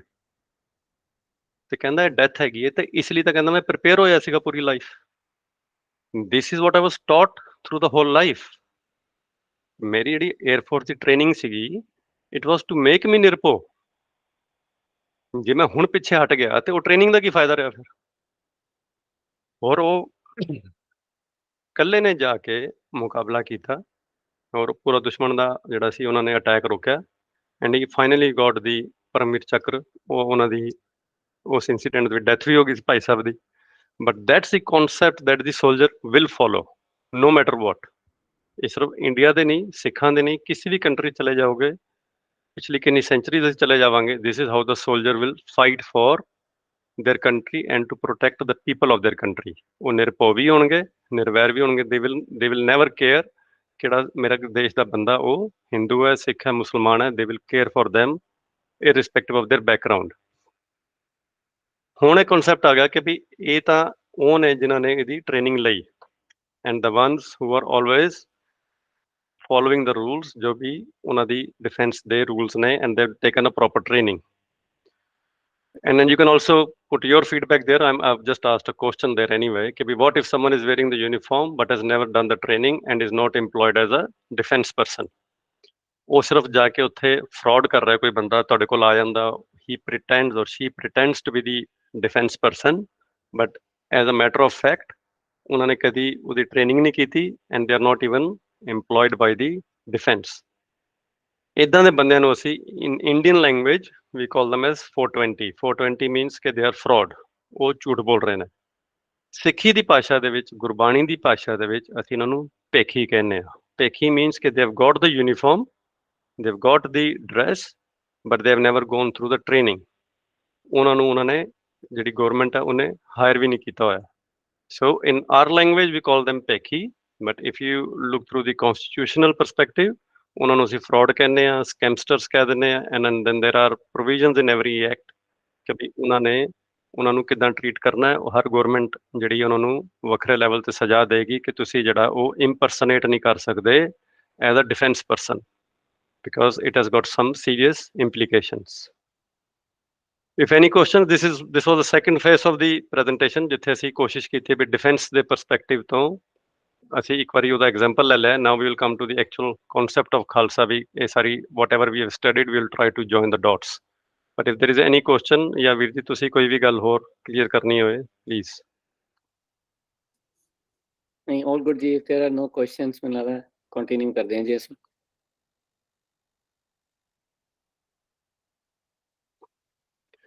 So now we will ਉਹ ਵੀਰ ਜੀ ਨੇ, ਸੁਰਜੀਤ ਵੀਰ ਜੀ ਨੇ ਇੱਕ ਮੈਸੇਜ ਪਾਇਆ। I think yes that's very correct ਵੀਰ ਜੀ, ਕਿ ਵੀ ਜਿਹੜਾ ਤੁਸੀਂ ਮੈਸੇਜ ਪਾਇਆ ਹੈਗਾ ਕਿ ਵੀ ਇਹ ਐਦਾਂ ਐਕਟਰਸ ਵੀ ਨੇ ਤੇ ਜਿਹੜੇ ਤੁਹਾਡੇ ਰੋਲ ਪਲੇਸ ਵੀ ਹੁੰਦੇ ਨੇ। ਹਰ ਥਾਂ ਦੇ ਉੱਤੇ ਯੂਨੀਫਾਰਮ ਪਾਣੀ ਅਲਾਉਡ ਹੁੰਦੀ ਹੈ। ਕਿਸੇ ਵੀ ਤੁਸੀਂ ਫਾਇਰ ਬ੍ਰਿਗੇਡ ਦੇ EMPLOYEE ਹੋ, ਤੁਸੀਂ ਪੁਲਿਸ ਵਾਲੇ ਹੋ, ਤੁਸੀਂ ਆਰਮੀ ਵਾਲੇ ਹੋ, ਤੁਸੀਂ ਐਨੀ ਯੂਨੀਫਾਰਮ ਪਾ ਸਕਦੇ ਹੈਗੇ ਹੋ। ਬਟ ਤੁਸੀਂ as a fire brigade EMPLOYEE ਜਾਂ ਪੁਲਿਸ EMPLOYEE ਜਾਂ ਤੁਸੀਂ ਆਰਮੀ ਜਾਂ ਐਨੀ ਅਦਰ ਪਰਸਨ ਤੁਸੀਂ ਐਕਟ ਨਹੀਂ ਕਰ ਸਕਦੇ। ਯੂਨੀਫਾਰਮ ਪਾ ਕੇ ਪਲੇ ਕਰ ਸਕਦੇ ਹੋ, ਪਰ ਇਨ ਰੀਅਲ ਸੈਂਸ ਜੇ ਤੁਸੀਂ ਪੋਰਟਰੇ ਕਰੋ ਮੈਂ ਯੂਨੀਫਾਰਮ ਪਾਈ ਹੈ, now I become a defence person ਜਾਂ I become now a police person, ਉਹ ਜਿਹੜਾ ਹੈਗਾ ਉਹ ਫਰਾਡ ਹੈ। ਐਂਡ ਤੁਸੀਂ you will be held accountable against that ਜੀ। Thank you. ਸੌਰੀ ਵੀਰ ਜੀ, ਪਲੀਜ਼ ਕੰਟੀਨਿਊ। ਹਾਂਜੀ, ਨਹੀਂ ਠੀਕ ਹੈ। ਇਹ ਅਸੀਂ ਪਹਿਲਾਂ ਵੀ ਗੱਲ ਕਰ ਰਹੇ ਸੀ, ਔਰ ਮੇਰੇ ਕੋਲ ਵੀ ਜਿਹੜੀ ਉਹ ਇੱਕ ਇੰਟਰਸਟ ਪਈ ਹੋਈ ਹੈ ਔਨ ਸਮ ਓਕੇਜਨਸ, ਜਦੋਂ ਇੱਥੇ ਕੋਈ ਹਿਸਟੋਰੀਕਲ ਸਿੱਖ ਹਿਸਟਰੀ ਨੂੰ ਲੈ ਕੇ ਇਵੈਂਟਸ ਹੁੰਦੇ ਨੇ, ਤੇ ਮੈਂ ਇੱਕ ਦੋ ਵਾਰੀ ਉਹ ਡਰੈਸ ਪਾ ਕੇ ਗਿਆ, ਜਿਹੜੀ ਕਿ ਪੁਰਾਣੇ ਸਿੱਖ ਜਿਹੜੇ ਸੀਗੇ ਉਹ ਆਸਟ੍ਰੇਲੀਅਨ ਆਰਮੀ ਦੇ ਵਿੱਚ ਪਾਉਂਦੇ ਸੀਗੇ। Yes we can wear it, but I have to be very clear ਕਿ ਮੈਂ ਆਰਮੀ ਵਾਲਾ ਬੰਦਾ ਨਹੀਂ ਹਾਂ। ਪਰ ਜਦੋਂ ਉੱਥੇ ਜਾ ਕੇ ਮੈਂ ਇੱਦਾਂ ਐਕਟ ਕਰਨਾ ਸ਼ੁਰੂ ਕਰਦਾ ਕਿ ਵੀ ਮੈਨੂੰ ਸ਼ਾਇਦ ਆਸਟ੍ਰੇਲੀਅਨ ਗਵਰਨਮੈਂਟ ਨੇ ਹਾਇਰ ਕੀਤਾ ਹੈ, then that is the issue. So ਤੁਸੀਂ ਪਾ ਸਕਦੇ ਹੋ dress, but you need to be very clear ਕਿ ਵੀ ਉਹ ਕਿਸ ਪਰਪਸ ਲਈ ਪਾ ਰਹੇ ਹੋ, ਤੇ ਤੁਸੀਂ ਉਹ ਜਿਹੜਾ ਆਪਣੇ ਆਪ ਨੂੰ ਇੰਪਰਸਨੇਟ ਨਹੀਂ ਕਰ ਸਕਦੇ ਐਜ਼ ਅ ਡਿਫੈਂਸ ਪਰਸਨ।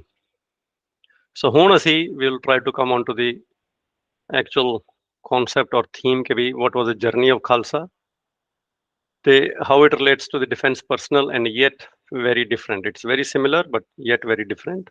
ਤੇ ਜਿਹੜਾ ਕਨਸੈਪਟ ਹੈ ਨਿਰਭਉ ਤੇ ਨਿਰਵੈਰ ਦਾ, ਉਹ ਖਾਲਸਾ ਨੂੰ ਯੂਨੀਵਰਸਲ ਤੇ ਸੋਵਰਨ ਕਿਵੇਂ ਬਣਾਉਂਦਾ ਹੈ। So it's not limited to one country or the law of one country. So ਇਹਦਾ ਜਿਹੜਾ ਸਭ ਤੋਂ ਪਹਿਲਾ ਜਿਹੜੀ ਗੱਲ ਹੈ, ਜਿੱਦਾਂ ਹੁਣ training, the way we have learn from the concept of the defence person, similarly ਸਾਡੇ ਕੋਲ ਵੀ ਜਿਹੜਾ ਉਹ ਹੁਣ ਉਹ ਸਾਡੀ ਟ੍ਰੇਨਿੰਗ ਹੈ। ਟੂ ਬਿਕਮ ਖਾਲਸਾ ਦੇਰ ਇਜ਼ ਅ ਟ੍ਰੇਨਿੰਗ, ਔਰ ਉਹ ਟ੍ਰੇਨਿੰਗ ਕੌਣ ਦੇ ਰਿਹਾ? ਸਭ ਤੋਂ ਪਹਿਲੇ ਗੁਰੂ ਨਾਨਕ ਸਾਹਿਬ ਤੋਂ ਲੈ ਕੇ ਗੁਰੂ ਤੇਗ ਬਹਾਦਰ ਸਾਹਿਬ ਤੱਕ ਸਾਡੇ ਅੰਦਰ ਡਿਸਿਪਲਿਨ ਪੈਦਾ ਕੀਤਾ ਜਾ ਰਿਹਾ ਕਿ ਵੀ ਐਕਚੁਅਲ 'ਚ ਸਾਨੂੰ ਬਣਨਾ ਕਿੱਦਾਂ ਦਾ ਹੈਗਾ। ਹੁਣ ਗੁਰਬਾਣੀ ਦੀ ਇੱਕ ਇੱਕ ਇੱਕ ਇੱਕ ਪੰਕਤੀ ਜਿਹੜੀ ਹੈ ਉਹ ਮੇਰੇ ਲਈ ਕੋਡ ਆਫ ਕੰਡਕਟ ਹੈਗੀ ਹੈ, ਮੇਰੇ ਲਈ ਉਹ ਲਾਅ ਹੈ। ਜਿੱਦਾਂ ਦੁਨੀਆ ਦੇ ਵਿੱਚ ਲਾਅ ਨੇ ਕਿ ਡਿਫੈਂਸ ਪਰਸਨ ਨੇ ਕਿੱਦਾਂ ਬਿਹੇਵ ਕਰਨਾ ਹੈ, ਕਿੱਦਾਂ ਐਕਟ ਕਰਨਾ ਹੈ, how do they act in public, how do they make sure ਕਿ they are doing the right things. ਇੱਦਾਂ ਹੀ ਗੁਰਬਾਣੀ ਦੀ ਇੱਕ ਇੱਕ ਪੰਕਤੀ ਸ਼ੁਰੂ ਤੋਂ ਸ਼ੁਰੂ ਹੋ ਜਾਓ, ਭਾਵੇਂ ਉਹ ਸੋਚਿਆ ਸੋਚ ਨਾ ਹੋਵੇ, ਭੁੱਖਿਆਂ ਭੁੱਖ ਨਾ ਉਤਰੀ, they are all the ਲਾਜ਼, they are the actually acts ਜਿਹੜੇ ਮੈਨੂੰ ਫੋਲੋ ਕਰਨੇ ਪੈਣਗੇ ਕਿ ਵੀ ਮੇਰੀ ਭੁੱਖ ਜਿਹੜੀ ਹੈ ਉਹ ਨਹੀਂ ਉਤਰ ਸਕਦੀ, ਭਾਵੇਂ ਮੈਂ ਜਿੰਨੀ ਮਰਜ਼ੀ ਬੰਨਾ ਪੁਰੀਆਂ ਭਾਰ, ਮੈਨੂੰ ਆਪਣੇ ਆਪ ਨੂੰ ਸੰਤੋਖ 'ਚ ਲਿਆਉਣਾ ਹੀ ਪਏਗਾ। ਮੈਨੂੰ ਇਹ ਰੂਲ ਫੋਲੋ ਕਰਨਾ ਹੀ ਪਏਗਾ। ਮੈਨੂੰ ਇਸ ਰੂਲ 'ਤੇ ਆਉਣਾ ਹੀ ਪਏਗਾ ਵੀ ਸਹਿਜ ਸਿਆਣਪਾ ਲੱਖ ਹੋਏ ਤਾਂ ਇੱਕ ਨਾ ਚੱਲੇ ਨਾਲ। ਮੈਨੂੰ ਆਪਣੀ ਸਿਆਣਪਾਂ ਛੱਡਣੀਆਂ ਹੀ ਪੈਣਗੀਆਂ। ਮੈਨੂੰ ਹੁਕਮ ਰਜਾਈ ਚੱਲਣਾ, ਮੈਨੂੰ ਹੁਕਮ ਦੇ ਵਿੱਚ ਆਉਣਾ ਹੀ ਪਏਗਾ, ਮੈਨੂੰ ਪਰਮੇਸ਼ਰ ਦੀ ਰਜ਼ਾ ਦੇ ਵਿੱਚ ਆਉਣਾ ਹੀ ਪਏਗਾ। ਇਹ ਇੱਕ ਇੱਕ ਪੰਕਤੀ ਗੁਰਬਾਣੀ ਦੀ ਜਿਹੜੀ ਹੈ, ਹੁਣ ਗੁਰੂ ਨਾਨਕ ਸਾਹਿਬ ਤੋਂ ਉਹ ਫਲਸਫਾ ਜਿਹੜਾ ਉਹ ਦੇ ਰਹੇ ਨੇ ਸਾਨੂੰ ਵੀ ਇਹਦਾ ਡਿਸਿਪਲਿਨ ਕੀ ਹੈ, ਇਹਦੇ ਪਿੱਛੇ ਕਨਸੈਪਟ ਕੀ ਹੈ, ਉਹ ਹੁਣ ਉਹਨਾਂ ਨੇ ਉੱਥੋਂ ਦੀ ਸ਼ੁਰੂ ਕੀਤਾ। ਤੇ ਉਹਦੇ 'ਚ ਹੁਣ ਸਾਡੇ ਕੋਲ ਨਾਨਕ ਸਾਹਿਬ ਤੋਂ ਲੈ ਕੇ ਗੁਰੂ ਗੋਬਿੰਦ ਸਿੰਘ ਜੀ ਤੱਕ ਫਿਰ ਸਾਰੀ ਹਿਸਟਰੀ ਹੈ ਵੀ ਉਹ ਕਿੱਦਾਂ ਨਿਰਭਉ ਤੇ ਨਿਰਵੈਰ ਬਣ ਰਹੇ ਨੇ। ਔਰ ਗੁਰੂ ਤੇਗ ਬਹਾਦਰ ਸਾਹਿਬ ਦੀ ਜਿਹੜੀ ਸਾਰੀ ਸ਼ਹਾਦਤ ਹੀ ਹੈ ਉਹ ਨਿਰਭਉ ਤੇ ਨਿਰਵੈਰ ਦੇ ਕਨਸੈਪਟ ਤੇ ਹੀ ਖੜੀ ਹੈ ਕਿ ਵੀ ਉਹ ਨਿਰਵੈਰ ਇੱਦਾਂ ਨੇ ਕਿ ਵੀ ਉਹ ਭਾਵੇਂ ਇੱਕ ਦੂਜੇ ਧਰਮ ਦਾ ਇਨਸਾਨ ਵੀ ਆ ਗਏ ਨੇ ਵੀ ਸਾਨੂੰ ਜਿਹੜੀ ਸਾਡੀ ਪ੍ਰੋਬਲਮ ਹੈਗੀ ਸਾਡੀ ਸੋਲਵ ਕਰੋ, ਉਹਨਾਂ ਨੇ ਨਹੀਂ ਦੇਖਿਆ ਵੀ ਇਹ ਦੂਜੇ ਧਰਮ ਦੇ ਨੇ, ਉਹਨਾਂ ਲਈ ਉਹ ਦੂਜਾ ਧਰਮ ਐਗਜ਼ਿਸਟ ਹੀ ਨਹੀਂ ਕਰ ਰਿਹਾ, ਕਿਉਂਕਿ ਉਹਨਾਂ ਭਾਣੇ ਸਾਰੇ ਇਨਸਾਨ, ਸਾਰੀ ਇਨਸਾਨੀਅਤ ਰੱਬ ਦੀ ਬਣਾਈ ਹੋਈ ਇੱਕ ਮਨੁੱਖਤਾ ਹੈਗੀ ਹੈ। ਅੱਜ ਅਸੀਂ ਭਾਵੇਂ ਇੱਦਾਂ ਹਿਸਟਰੀ ਲਿਖ ਰਹੇ ਹਾਂ ਕਿ ਵੀ ਦੂਜੇ ਧਰਮ ਵਾਲੇ ਆਏ, ਤੀਜੇ ਵਾਲੇ ਆ ਗਏ, ਪਰ ਉਹ ਤਾਂ ਉੱਦਾਂ ਦੇਖ ਹੀ ਨਹੀਂ ਰਹੇ, ਕਿਉਂਕਿ ਉਹਨਾਂ ਦੇ ਕਨਸੈਪਟ ਦੇ ਵਿੱਚ ਦੋ ਐਗਜ਼ਿਸਟ ਨਹੀਂ ਕਰ ਰਿਹਾ। ਉਹਨਾਂ ਕੋਲ ਇੱਕੋ ਕਨਸੈਪਟ ਹੈਗਾ ਇੱਕ ਦਾ, ਉਹ ਇੱਕ ਦੇ ਕਨਸੈਪਟ ਤੇ ਚੱਲ ਰਹੇ ਨੇ। ਉਹ ਠੀਕ ਹੈ, ਅਸੀਂ ਇੱਦਾਂ ਹਿਸਟਰੀ ਲਿਖ ਰਹੇ ਹਾਂ ਵੀ ਸਾਨੂੰ ਉਹ ਦੋ ਨਜ਼ਰ ਆ ਰਹੇ ਨੇ, ਪਰ ਉਹਨਾਂ ਨੂੰ ਇੱਕ ਹੀ ਨਜ਼ਰ ਆ ਰਿਹਾ ਕਿ ਉੱਥੇ ਪਰਮੇਸ਼ਰ ਦੀ ਜੋਤ ਹੈ, ਉਹਨੂੰ ਜੀਣ ਨਹੀਂ ਦਿੱਤਾ ਜਾ ਰਿਹਾ, ਉਹਨਾਂ ਇਨਸਾਨਾਂ ਨੂੰ ਜੀਣ ਨਹੀਂ ਦਿੱਤਾ ਜਾ ਰਿਹਾ। ਉਸ ਪੱਖੋਂ ਨਿਰਵੈਰ ਨੇ ਤੇ ਨਿਰਭਉ ਵੀ ਨੇ, ਉਹ ਆਪ ਹੀ ਚੱਲ ਕੇ ਦਿੱਲੀ ਚਲੇ ਗਏ ਨੇ, ਪਤਾ ਉਹਨਾਂ ਨੂੰ ਵੀ ਅੱਗੇ ਵਾਪਸ ਨਹੀਂ ਆਉਣਾ। ਪਰ ਪੂਰੀ ਸਿੱਖ ਹਿਸਟਰੀ ਸਾਡੀ ਪਹਿਲੇ ਪਾਤਸ਼ਾਹੀ ਤੋਂ ਨੌਵੇਂ ਪਾਤਸ਼ਾਹੀ ਤੱਕ ਇੱਦਾਂ ਹੀ ਜਿਹੜੀ ਹੈ, ਹਜ਼ਾਰਾਂ ਐਗਜ਼ਾਮਪਲਸ ਨੇ।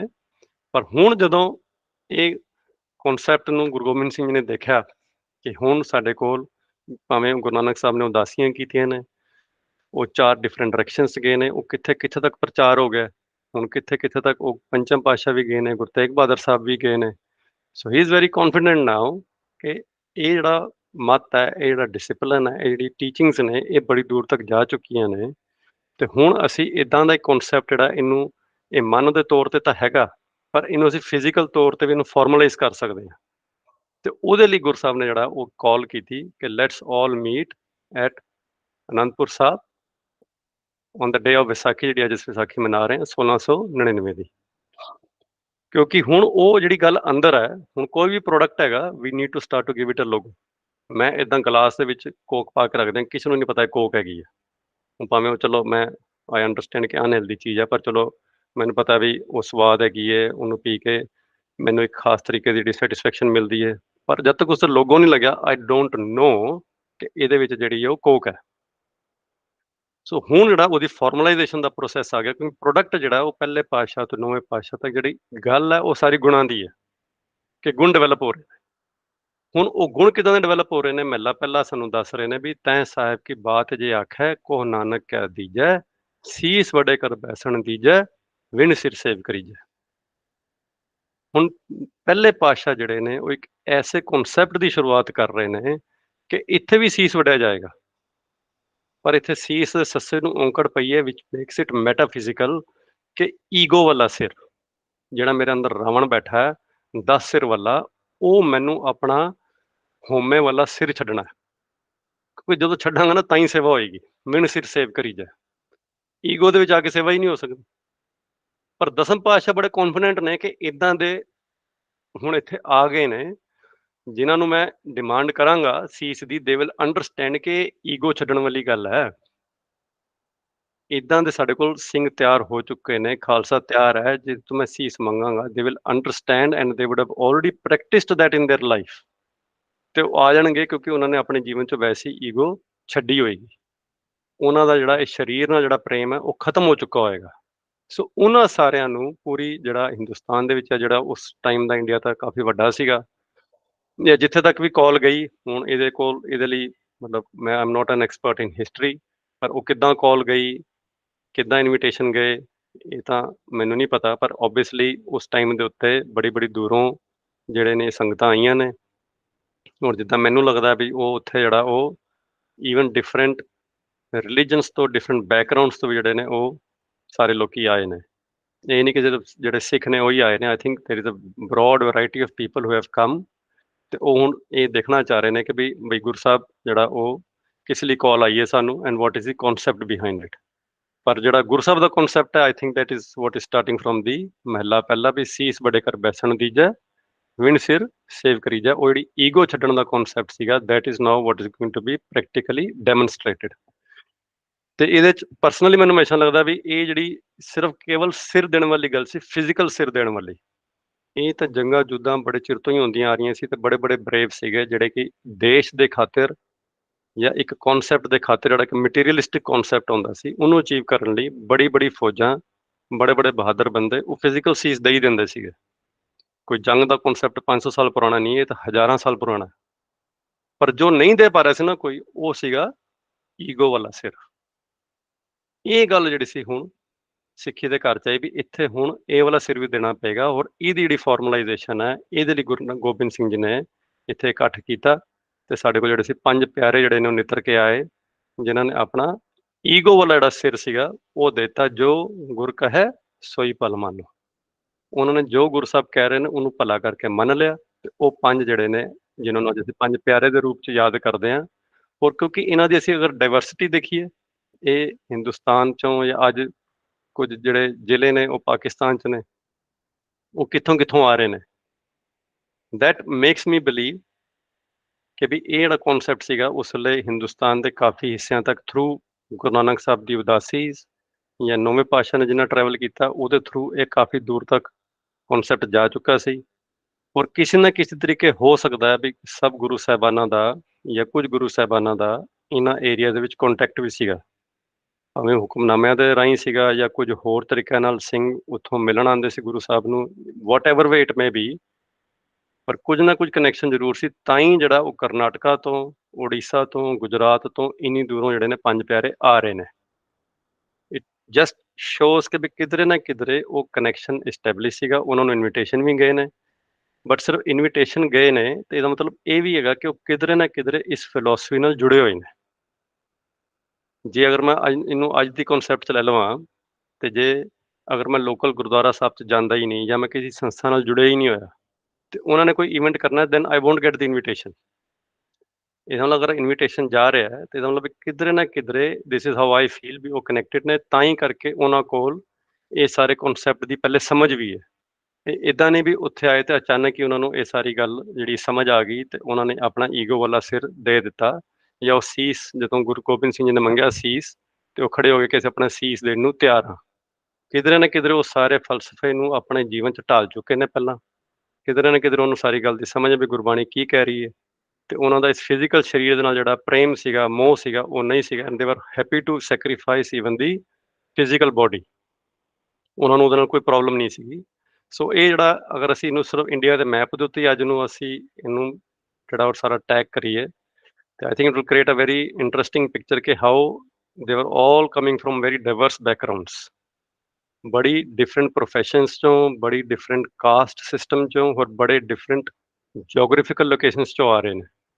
ਸੋ ਕਿਧਰੇ ਨਾ ਕਿਧਰੇ ਹੋ ਸਕਦਾ ਵਕਤ ਨਾਲ ਅਸੀਂ ਇਹ ਬੜੇ ਇੱਕ ਯੂਨੀਵਰਸਲ ਕਨਸੈਪਟ ਨੂੰ ਬੜੇ ਛੋਟੀ ਜੀਓਗ੍ਰਾਫਿਕਲ ਲੋਕੇਸ਼ਨਸ ਤੱਕ ਸੀਮਿਤ ਕਰਨ ਦੀ ਕੋਸ਼ਿਸ਼ ਕਰ ਰਹੇ ਹਾਂ। ਪਰ ਉਸ ਵੇਲੇ ਇਹਦੀ ਐਕਸੈਪਟੇਬਿਲਿਟੀ ਔਰ ਇਹਦੀ understanding it was much broader beyond 1 or 2 states across India. ਸਾਰੇ ਪਾਸੇ ਇਹਦੀ ਕੁਝ ਨਾ ਕੁਝ ਸਮਝ ਸੀਗੀ, ਤਾਂ ਹੀ ਸਾਡੇ ਕੋਲ ਜਿਹੜੇ 5 ਪਿਆਰੇ ਨੇ ਉਹ ਫਿਜ਼ੀਕਲ ਬੋਡੀ ਦੇਣ ਲਈ ਵੀ ਤਿਆਰ ਨੇ ਦੂਰੋਂ ਆ ਕੇ, and obviously they have given their mental head which is the ego.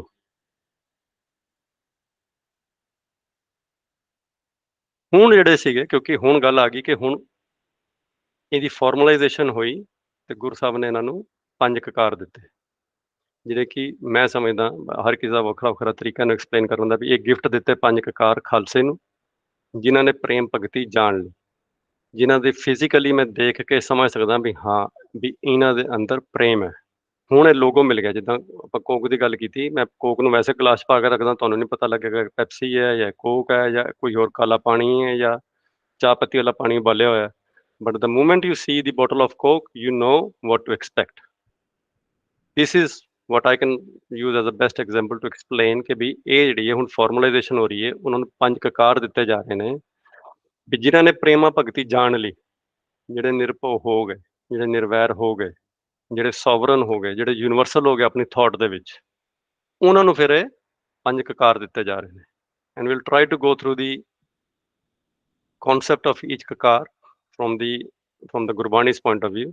ਪਰ ਫਿਰ ਵੀ ਜੇ ਉਸ ਤੋਂ ਪਹਿਲੇ ਕਿਸੇ ਕੋਲ ਕੋਈ ਕੁਐਸਚਨ ਹੈਗਾ ਤੇ ਵੀ ਮੋਰ ਦੈਨ ਹੈਪੀ, ਵੀ ਅਗਰ ਕਿਸੇ ਕੋਲ ਕੋਈ ਕੁਐਸਚਨ ਹੈਗਾ ਜਾਂ ਵੀਰ ਜੀ ਤੁਸੀਂ ਇਹਦੇ 'ਚ ਕੋਈ ਹੋਰ, ਕਿਉਂਕਿ ਦਿਸ ਕਨਸੈਪਟ ਇਜ਼ ਨਾਟ ਈਜ਼ੀ, ਹੋ ਸਕਦਾ ਵੀ ਮੈਂ ਕਹਿਣ ਵੇਲੇ ਕੁਝ ਚੀਜ਼ਾਂ ਗਲਤ ਕਹਿ ਗਿਆ ਹੋਵਾਂ, ਜੇ ਇਹਦੇ 'ਚ ਹੋਰ ਕਲੈਰਿਟੀ ਲਈ ਤੁਸੀਂ ਕੋਈ ਐਡ ਕਰਨਾ ਚਾਹੋ। ਐਨੀ ਰੀਅਲੀ ਗੁੱਡ ਵੀਰ ਜੀ, ਥੈਂਕ ਯੂ ਜੀ। ਆਈ ਡੋਂਟ ਥਿੰਕ ਕਿ ਸਾਨੂੰ ਜ਼ਿਆਦਾ ਇਸ ਤੋਂ ਜ਼ਿਆਦਾ, ਮੈਂ ਪਹਿਲਾਂ ਮੈਸੇਜ ਵੀ ਸ਼ੇਅਰ ਕੀਤਾ ਸੀ ਜੀ ਸਾਰਿਆਂ ਦੇ ਨਾਲ, ਹਰ ਕਿਸੇ ਦਾ ਆਪਣਾ ਇੱਕ ਓਪੀਨੀਅਨ ਐਕਸਪੀਰੀਅੰਸ ਵੀ ਹੈਗਾ, ਮੋਰ ਦੈਨ ਹੈਪੀ ਅਸੀਂ ਸਾਰਿਆਂ ਦੇ ਜਿਹੜੇ ਓਪੀਨੀਅਨਸ ਵੀ ਲੈ ਸਕਦੇ ਹੈਗੇ ਹਾਂ, ਲੇਕਿਨ ਇਹ ਵਾਲੀਆਂ 5 ਸਲਾਈਡਾਂ ਕਵਰ ਹੋਣ ਤੋਂ ਬਾਅਦ ਫਿਰ we will talk through them. Thank you ਵੀਰ ਜੀ, ਕੰਟੀਨਿਊ। ਹੁਣ ਕਿਰਪਾਨ ਜਿਹੜੀ ਸਿੰਬਲ ਹੈਗੀ ਹੈ, ਇਹ ਹੁਣ ਦੇਖੋ ਮੈਂ ਜਾਣ ਕੇ ਮਤਲਬ deliberately put the Gurbani ਪੰਕਤੀਜ਼ there, ਕਿ ਅਸੀਂ ਇਹਨੂੰ ਸਮਝ ਸਕੀਏ ਵੀ ਐਕਚੁਅਲ 'ਚ ਦੇਖੋ ਗੁਰੂ ਨਾਨਕ ਸਾਹਿਬ ਸਾਨੂੰ ਜਾਂ ਪਿਛਲੀਆਂ ਪਾਤਸ਼ਾਹੀਆਂ ਜਾਂ ਕਬੀਰ ਸਾਹਿਬ, ਭਗਤ ਸਾਹਿਬਾਨ ਹੋਰ ਜਿਹੜੇ ਨੇ, ਕਿਵੇਂ ਸਾਨੂੰ ਇਸ ਕਨਸੈਪਟ ਲਈ ਤਿਆਰ ਕਰ ਰਹੇ ਨੇ, ਕਿਵੇਂ ਸਾਡੀ ਟ੍ਰੇਨਿੰਗ ਹੋ ਰਹੀ ਸੀਗੀ ਸ਼ੁਰੂ ਤੋਂ।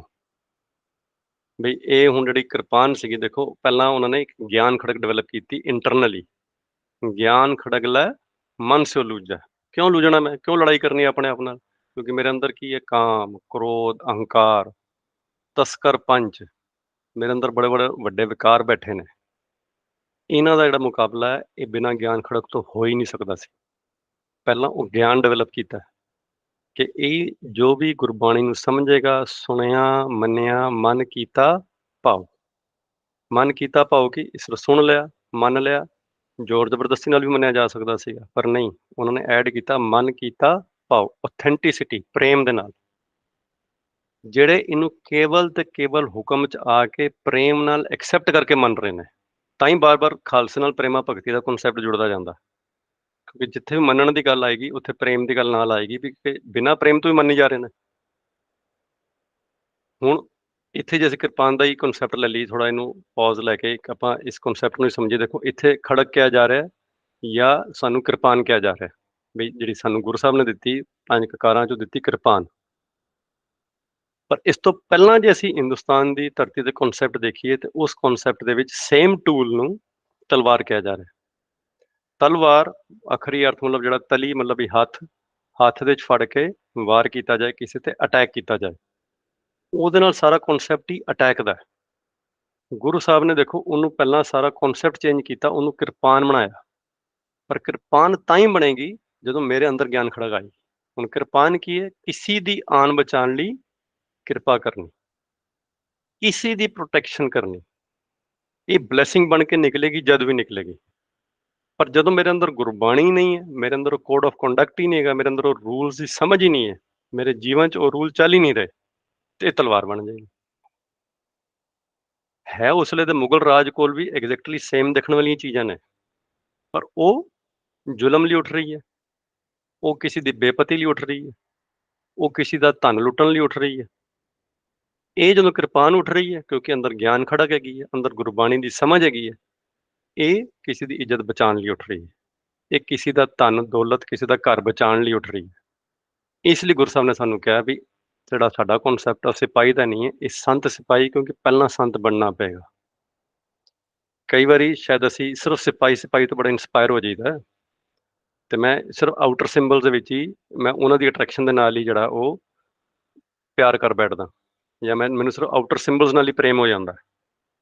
ਪਰ ਇਹ ਜਿਹੜੇ ਆਊਟਰ ਸਿੰਬਲਸ ਨੇ ਇਹਨਾਂ ਦੀ ਅਡੋਪਸ਼ਨ ਤੋਂ ਪਹਿਲਾਂ ਮੈਨੂੰ ਟ੍ਰੇਨਿੰਗ ਵੀ ਲੈਣੀ ਪਏਗੀ, ਕੁਝ ਗੁਰਬਾਣੀ ਦੀ ਸਮਝ ਵੀ ਲੈਣੀ ਪਏਗੀ, ਤੇ ਨਾਲ ਮੈਨੂੰ ਇਹਨਾਂ ਆਊਟਰ ਸਿੰਬਲਸ ਦਾ ਪ੍ਰੇਮ ਵੀ ਡਿਵੈਲਪ ਕਰਨਾ ਪਏਗਾ, ਇਹਨਾਂ ਨੂੰ ਵੀ ਅਡੋਪਟ ਕਰਨਾ ਹੈ।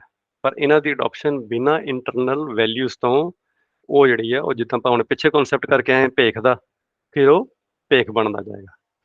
ਸੋ ਕਿਰਪਾਨ ਜਿਹੜੀ ਹੈ ਜਿੰਨੀ ਸਾਨੂੰ ਸਮਝ ਪੈਂਦੀ ਹੈ ਵੀ ਇਹ ਪਹਿਲਾਂ ਗਿਆਨ ਖੜਕ ਜਿਹੜੀ ਡਿਵੈਲਪ ਹੋ ਰਹੀ ਹੈ, ਨਾਲ ਜਿਹੜੀ ਜਿੰਨੇ ਗਿਆਨ ਸਮਝ ਆਉਂਦੀ ਜਾਏਗੀ ਫਿਰ ਇਸ ਕਿਰਪਾਨ ਦੀ ਯੂਜ਼ੇਜ ਵੀ ਸਮਝ ਆਉਂਦੀ ਜਾਏਗੀ। ਪਰ ਜਦੋਂ ਇਹਨੂੰ ਯੂਜ਼ ਕਰਨ ਦੀ ਸਮਝ ਨਹੀਂ ਹੈ ਤਾਂ ਉਦੋਂ ਦੁਨੀਆ ਦੇ ਵਿੱਚ ਫਿਰ ਹਿਟਲਰ ਵਰਗੇ ਵੀ ਪੈਦਾ ਹੋ ਰਹੇ ਨੇ। ਪਰ ਜਦੋਂ ਇਹਦੀ ਸਮਝ ਆ ਗਈ ਵੀ ਇਹਨੂੰ ਐਕਚੁਅਲ ਯੂਜ਼ ਕਿਵੇਂ ਕਰਨਾ ਹੈ ਹਿਊਮੈਨਿਟੀ ਲਈ, ਤੇ ਫਿਰ ਦੇਖੋ ਸਾਡੇ ਕੋਲ ਗੁਰੂ ਤੇਗ ਬਹਾਦਰ ਸਾਹਿਬ ਵਰਗੇ ਐਗਜ਼ਾਮਪਲ ਵੀ ਨੇ ਜਿਨ੍ਹਾਂ ਨੇ ਮਨੁੱਖਤਾ ਦੀ ਖਾਤਰ ਜਾ ਕੇ ਸ਼ਹਾਦਤ ਹੀ ਦਿੱਤੀ, ਭਾਵੇਂ ਹੈ ਉਹ ਤੇਗ ਦੇ ਧਨੀ ਨੇ, ਪਰ ਜਦੋਂ ਗੱਲ ਆਪਣੇ ਤੇਗ ਤਾਂ ਉਹਨਾਂ ਨੇ ਤੇਗ ਵੀ ਨਹੀਂ ਕੱਢੀ। ਉਹਨਾਂ ਦਾ ਨਾਂ ਹੀ ਜਿਹੜਾ ਤੇਗ ਬਹਾਦਰ ਤਾਂ ਪੈ ਰਿਹਾ ਕਿਉਂਕਿ ਉਹ ਤੇਗ ਦੇ ਧਨੀ ਨੇ, ਪਰ ਜਦੋਂ ਆਪਣੇ ਤੇ ਗੱਲ ਆ ਗਈ ਉਹ ਇਦਾਂ ਹੀ ਚਲੇ ਗਏ। ਸੋ ਇਹ ਕਿਉਂਕਿ ਅੰਦਰੋਂ ਜਿਹੜਾ ਸੰਤ ਸੀ ਉਹ ਡਿਵੈਲਪ ਪਹਿਲਾਂ ਹੋ ਚੁੱਕਾ ਹੈ, ਤੇ ਉਹ ਸੰਤ ਸਿਪਾਹੀ ਜਿਹੜਾ ਉਹ ਗਿਆਨ ਖੜਗਲਾ ਮਨ ਸਿਉ ਲੂਝੇ, ਜਿੰਨੀ ਮੈਨੂੰ ਆਪਣੇ ਅੰਦਰ ਦੀ ਸਮਝ ਆਉਂਦੀ ਜਾਏਗੀ ਉਨਾ ਹੀ ਜਿਹੜਾ ਮੈਨੂੰ ਬਾਹਰਲੀ ਕਿਰਪਾਨ ਦੀ ਯੂਜ਼ੇਜ ਸਮਝ ਆਉਂਦੀ ਜਾਏਗੀ। ਜੇ ਮੈਨੂੰ ਅੰਦਰ ਦੀ ਨਹੀਂ ਸਮਝ ਆਏਗੀ ਤਾਂ ਮੈਨੂੰ ਬਾਹਰ ਕਿਰਪਾਨ ਵੀ ਜਿਹੜੀ ਉਹ ਯੂਜ਼ ਨਹੀਂ ਕਰਨੀ ਆਏਗੀ। ਇੱਦਾਂ ਹੁਣ ਅਗਲਾ ਕਕਾਰ ਆ ਗਿਆ ਜੀ ਸਾਡੇ ਕੋਲ ਕੰਗਾ। ਇਹ ਹੁਣ ਦੋਨੋਂ ਚੀਜ਼ਾਂ ਦਾ ਸਿੰਬਲ ਹੈ, ਕਿਉਂਕਿ ਉਸ ਵੇਲੇ ਜਿਹੜੇ ਫਿਜ਼ੀਕਲ ਤੌਰ ਦੇ ਉੱਤੇ ਕਲਚਰ ਐਗਜ਼ਿਸਟ ਕਰ ਰਹੇ ਨੇ, ਜਿਹੜੇ ਕੇਸ ਰੱਖ ਰਹੇ ਨੇ, ਉਹ ਜ਼ਿਆਦਾਤਰ ਕੇਸਾਂ ਨੂੰ ਕਲੀਨ ਹੀ ਨਹੀਂ ਕਰ ਰਹੇ, ਉਹ ਜਟਾਵਾਂ ਬਣਾ ਰਹੇ ਨੇ ਉਹਦੀਆਂ, ਤੇ ਉਹ ਜਟਾ ਬਣਾ ਕੇ ਉਹਨੂੰ ਅਨਕਲੀਨ ਰੱਖ ਰਹੇ ਨੇ, ਉਹ ਅਨਹਾਈਜੀਨਿਕ ਨੇ। ਤਾਂ ਓਬਵੀਅਸਲੀ ਇਹ ਜਿਹੜੇ ਹੈ ਕੰਗਾ ਜਿਹੜਾ ਉਹ ਬਾਹਰੋਂ ਦੀ ਕਲੀਨਨੈਸ ਦਾ ਵੀ ਸਿੰਬਲ ਹੈਗਾ, ਪਰ ਉਸ ਤੋਂ ਪਹਿਲਾਂ ਇੱਕ ਇਨਰ ਕਲੀਨਨੈਸ ਦਾ ਵੀ ਸਿੰਬਲ ਹੈ। ਤਜੀ ਸਿਆਣਪ ਬਲ ਬੁੱਧ ਵਿਕਾਰ, ਵੀ ਮੇਰੇ ਬੁੱਧ ਜਿਹੜੀ ਹੈ ਉਹ ਵੀ ਕਲੀਨ ਹੋ ਰਹੀ ਹੈ। ਜਿਉਂ ਮੈਂ ਰੋਜ਼ ਸਵੇਰੇ ਕੰਗਾ ਕਰਨਾ ਆਪਣੇ ਕੇਸਾਂ ਨੂੰ, ਕੇਸਾਂ ਦੇ ਬਿਲਕੁਲ ਥੱਲੇ ਮੇਰੀ ਬੁੱਧ ਹੈਗੀ ਹੈ, ਉਹਨੂੰ ਵੀ ਮੈਂ ਆਪਣਾ ਇੱਕ ਰਿਮਾਈਂਡਰ ਯੂਜ਼ ਕਰਨਾ ਹੈ ਕਿ ਮੈਂ ਆਪਣੇ ਅੰਦਰੋਂ ਦੀ ਜਿੰਨੇ ਡੈਡ ਥਾਟਸ ਨੇ ਉਹਨਾਂ ਨੂੰ ਬਾਹਰ ਕੱਢਣਾ। ਸੋ ਬੜੀ ਵਧੀਆ ਪਹਿਲੇ ਹੀ ਗੱਲ ਹੋ ਰਹੀ ਸੀ ਮੇਰੀ ਵੀਰ ਜੀ ਨਾਲ ਵੀ ਜਿੱਦਾਂ ਵੀਰ ਜੀ ਨੇ ਮੈਨੂੰ ਦੱਸਿਆ ਵੀ ਜਿੱਦਾਂ ਮੇਰੇ ਡੈਡ ਹੇਅਰ ਨੇ ਉਹ ਬਾਹਰ ਨਿਕਲ ਰਹੇ ਨੇ, ਉਹ ਜਿੱਥੋਂ ਦੇ ਡੈਡ ਹੇਅਰ ਬਾਹਰ ਆ ਰਹੇ ਨੇ ਉੱਥੇ ਨਿਊ ਗਰੋਥ ਨੂੰ ਓਪਰਚੁਨਿਟੀ ਮਿਲ ਰਹੀ ਹੈ, ਕਿਉਂਕਿ ਜਦੋਂ ਮੈਂ ਉਹਨਾਂ ਨੂੰ ਕਲੀਨ ਕਰ ਰਿਹਾ ਉਨੀ ਜਗ੍ਹਾ ਮੇਰੇ ਹੈਡ ਚੋਂ ਸਾਫ਼ ਹੋ ਰਹੀ ਹੈ, ਤੇ ਉੱਥੇ ਫਿਰ ਨਿਊ ਗਰੋਥ ਜਿਹੜੀ ਹੈ ਉਹ ਇਨੇਬਲ ਹੋ ਰਹੀ। ਇਦਾਂ ਹੀ ਜਿਹੜਾ ਉਹ ਇੱਕ ਸਕਿੰਡ, ਇਦਾਂ ਹੀ ਜਿਹੜਾ ਉਹ ਇਦਾਂ ਹੀ ਮੇਰੇ ਜਿਹੜੇ ਕੰਗਾ ਹੈਗਾ ਉਹ ਕੇਸ ਦੇ ਜਿਹੜੇ ਮੇਰੇ ਵੀ ਉਹ ਅੰਦਰੋਂ ਜੀ ਮੇਰੇ ਥਾਟਸ ਨੂੰ ਕਲੀਨਨੈਸ ਦਾ ਸਿੰਬਲ ਹੈਗਾ। ਜਿੱਦਾਂ ਜਿੱਦਾਂ ਮੇਰੇ ਡੈਡ ਥਾਟਸ ਨਿਕਲਦੇ ਜਾਣਗੇ ਉਨੀ ਮੇਰੀ ਬ੍ਰੇਨ ਦੇ ਵਿੱਚ ਸਪੇਸ ਬਣਦੀ ਜਾਏਗੀ ਕਿ ਮੈਂ ਗੁਰਬਾਣੀ ਦੇ ਰਾਹੀਂ ਉਹਦੇ ਵਿੱਚ ਕਲੀਨ ਥਾਟਸ ਨੂੰ ਜਿਹੜਾ ਉਹ ਰੱਖ ਸਕਾਂ, ਕਿਉਂਕਿ ਅਲਟੀਮੇਟਲੀ ਜਗ੍ਹਾ ਉਹਨਾਂ ਹੀ ਭਾਂਡਾ ਮੇਰਾ ਉਹਨਾਂ ਹੀ ਹੈਗਾ। ਉਹ ਕਹਿੰਦੇ ਵੀ ਜੋ ਭਾਵੈ ਭਾਂਡੇ ਵਿੱਚ ਵਸਤ ਸਾ ਨਿਕਲਾ। ਹੁਣ ਜੇ ਉੱਥੇ ਸਾਰਾ ਮੈਂ ਵਿਕਾਰ ਹੀ ਪਾ ਕੇ ਰੱਖੇ ਨੇ ਤਾਂ ਉਹ ਨਿਕਲਣਾ ਹੀ ਬਾਹਰ ਵਿਕਾਰ ਹੀ ਹੈਗਾ।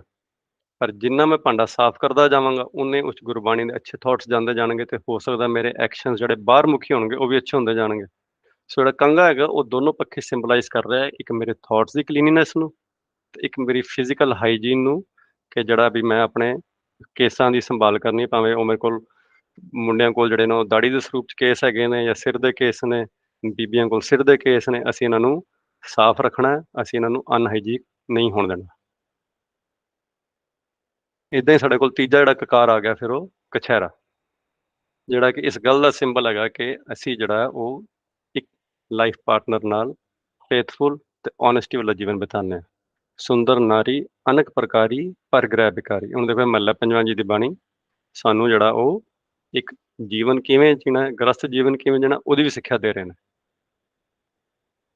ਪਰ ਸ਼ਾਇਦ ਤਰਾਸਦੀ ਸਾਡੀ ਇਹ ਹੈਗੀ ਕਿ ਅਸੀਂ ਇਹਨਾਂ ਕਨਸੈਪਟਸ ਨੂੰ ਨਹੀਂ ਸਮਝ ਪਾਏ, ਤੇ ਅੱਜ ਸਾਡੇ ਹੀ ਪਰਿਵਾਰਾਂ ਦੇ ਵਿੱਚ ਜਿਹੜੀ ਉਹ ਕਿੰਨੀ ਪ੍ਰੋਬਲਮ ਹੈ। ਕਿਉਂ? ਕਿਉਂਕਿ ਅਸੀਂ ਇਹਦੇ ਇਨਰ ਕਨਸੈਪਟ ਨੂੰ ਨਹੀਂ ਸਮਝ ਪਾਏ ਵੀ ਅੰਦਰੋਂ ਦੀ ਕਿੱਦਾਂ ਇਹ ਸਾਰਾ ਕਨਸੈਪਟ ਡਿਵੈਲਪ ਕਰਨਾ ਸੀ, ਫੇਥਫੁਲਨੈਸ ਦਾ, ਗ੍ਰਸਤ ਜੀਵਨ ਨੂੰ ਕਿਵੇਂ ਜੀਣਾ ਸੀਗਾ, ਇਹਦੀ ਸੋਝੀ ਕਿਉਂਕਿ ਮੈਂ ਗੁਰਬਾਣੀ ਤੋਂ ਲੈ ਹੀ ਨਹੀਂ ਪਾਇਆ। ਹੁਣ ਇਹਦੇ ਕਰਕੇ ਬਾਹਰਲੇ ਸਰੂਪ ਦੇ ਵਿੱਚ ਮੇਰੇ ਵਰਗੇ ਦੇ ਜੀਵਨ ਦੇ ਵਿੱਚ ਬੜੀਆਂ ਪ੍ਰੋਬਲਮ ਆਉਣੀ ਸ਼ੁਰੂ ਹੋ ਗਈਆਂ। ਇੱਕ ਤਾਂ ਸਾਡੇ ਘਰਾਂ 'ਚ ਡਿਵੋਰਸ ਰੇਟ ਬੜੇ ਹਾਈ ਹੋਣੇ ਸ਼ੁਰੂ ਹੋ ਗਏ, ਕਿਉਂਕਿ ਮੈਂ ਗੁਰਬਾਣੀ 'ਚੋਂ ਗ੍ਰਸਤ ਜੀਵਨ ਦੀ ਸਿੱਖਿਆ ਲੈਣੀ ਬੰਦ ਕਰਤੀ ਕਿ ਕਿੱਦਾਂ ਗੁਣਾ ਕਾ ਹੋਵੇ ਵਾਸਲਾ ਘੜ ਵਾਸ ਲਈ ਜਾਏ। ਮੈਂ ਆਪਣੇ ਪਾਰਟਨਰ ਦੇ ਗੁਣਾਂ ਵਾਲੇ ਪਾਸੇ ਫੋਕਸ ਕਰਨਾ ਸੀ, ਮੈਂ ਉਹਦੇ ਅਵਗੁਣਾਂ ਵਾਲੇ ਪਾਸੇ ਫੋਕਸ ਕਰਨਾ ਸ਼ੁਰੂ ਕਰਤਾ। 2 ਕਿ ਮੈਨੂੰ ਇਸ ਜੀਵਨ ਦੇ ਵਿੱਚ ਆਪਣੇ ਪਾਰਟਨਰ ਦੇ ਪ੍ਰਤੀ ਫੇਥਫੁਲਨੈਸ ਜਿਹੜੀ ਉਹ ਰੱਖਣੀ ਨਹੀਂ ਆ ਰਹੀ। ਸਾਡੇ ਹੀ ਆਪਣੇ ਕਲਚਰ ਦੇ ਵਿੱਚ ਔਰ ਬ੍ਰੌਡਰ ਤੌਰ 'ਤੇ ਵੀ ਸਮਾਜ ਦੇ ਵਿੱਚ ਜਿਹੜੀ ਅਨਫੇਥਫੁਲਨੈਸ ਕਿੰਨੀਆਂ ਪ੍ਰੋਬਲਮ ਕ੍ਰੀਏਟ ਕਰ ਰਹੀ ਹੈ, ਕਿੰਨੀ ਜਿਹੜੀ ਸਾਡੀ ਸਮਾਜ ਦੇ ਵਿੱਚ ਬਿਮਾਰੀਆਂ ਉਹਦੇ ਨਾਲ ਫੈਲ ਰਹੀਆਂ ਨੇ, ਕਿਉਂਕਿ ਅਸੀਂ ਇਸ ਕਨਸੈਪਟ ਨੂੰ ਸਮਝ ਨਹੀਂ ਪਾਏ। ਕਨਸੈਪਟ ਨੂੰ ਤਾਂ ਕੀ ਸਮਝਣਾ ਸੀਗਾ, ਅੱਜ ਅਸੀਂ ਮੈਜੋਰਿਟੀ ਤੌਰ 'ਤੇ ਆਈ ਹੋਪ ਕਿ I can talk bit openly ਵੀ ਸਾਡੇ ਵਿੱਚ ਤਾਂ ਕਿੰਨਾ ਤਾਂ ਕਛਹਿਰੇ ਦੇ ਉੱਤੇ ਵੈਸੇ ਹੀ ਕੁਐਸਚਨ ਆਉਣਾ ਸ਼ੁਰੂ ਹੋ ਗਿਆ ਵੀ ਪਾਣੀ ਹੀ ਕਿਉਂ ਹੈਗਾ। ਅੱਜ ਸਾਨੂੰ ਕਛਹਿਰਾ ਪਾਉਣ ਦੇ ਵਿੱਚ ਜਿਹੜੀ ਉਹ ਸ਼ਰਮ ਆਉਣੀ ਸ਼ੁਰੂ ਹੋ ਗਈ ਹੈ। ਸਾਡੇ ਅੱਜ ਕੁਐਸਚਨ ਹੀ ਇੰਨੇ ਹੋ ਚੁੱਕੇ ਨੇ ਵੀ ਇਹ ਪਾਣੀ ਹੀ ਕਿਉਂ ਹੈਗਾ। ਤੇ ਮੈਂ ਹਮੇਸ਼ਾ ਹੀ ਇਹ ਗੱਲ ਆਮ ਹੀ ਕਹਿ ਦਿੰਦਾ ਵੀ ਜੇ ਅਸੀਂ ਨਹੀਂ ਪਾਣਾ ਤੇ ਇਹ ਕਿਹਦੇ ਲਈ ਬਣਾਇਆ ਸੀਗਾ, ਇਹ ਕਿ ਦੂਜੇ ਧਰਮਾਂ ਲਈ ਬਣਾਇਆ ਸੀ ਗੁਰੂ ਸਾਹਿਬ ਨੇ। ਪਰ ਕਿਉਂਕਿ ਜਾਂ ਤਾਂ ਮੇਰੇ ਅੰਦਰ ਜੀਵਨ 'ਚ ਇੰਨੀ ਘਾਟ ਆ ਚੁੱਕੀ ਹੈ ਕਿ ਮੈਨੂੰ ਸ਼ਾਇਦ ਪਾਉਣ 'ਚ ਸ਼ਰਮ ਆਉਂਦੀ ਹੈ, ਕਿਉਂਕਿ ਮੇਰਾ ਕਰੈਕਟਰ ਸ਼ਾਇਦ ਇੰਨਾ ਥੱਲੇ ਆ ਚੁੱਕਾ ਮੇਰੇ ਵਰਗੇ ਦਾ, ਤੇ ਉਹ ਸ਼ਾਇਦ ਮੈਂ ਕਬੂਲ ਕਰਨ ਤੋਂ ਡਰਦਾ ਕਿ ਬਈ ਇਹ ਮੈਂ ਕਿੱਦਾਂ ਕਬੂਲ ਕਰ ਲਵਾਂ ਕਿ ਮੇਰਾ ਜੀਵਨ ਇੰਨੀ ਥੱਲੇ ਆ ਗਿਆ। ਮੈਂ ਕੀ ਕਰਦਾ, ਮੈਂ ਜਾ ਕੇ ਪੂਰੇ ਕਨਸੈਪਟ ਨੂੰ ਹੀ ਕੁਐਸਚਨ ਕਰ ਦਿੰਦਾ ਵੀ ਇਹ ਤਾਂ ਲੋੜ ਹੀ ਨਹੀਂ ਸੀਗੀ।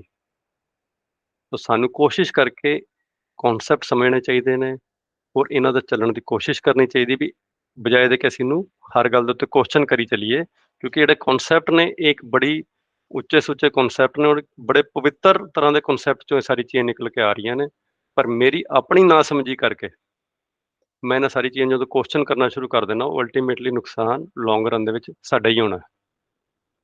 ਫਿਰ ਆ ਗਿਆ ਚੌਥਾ ਕਕਾਰ ਸਾਡਾ ਕੇਸ, ਜੋ ਕਿ if nothing else they are the sign of acceptance.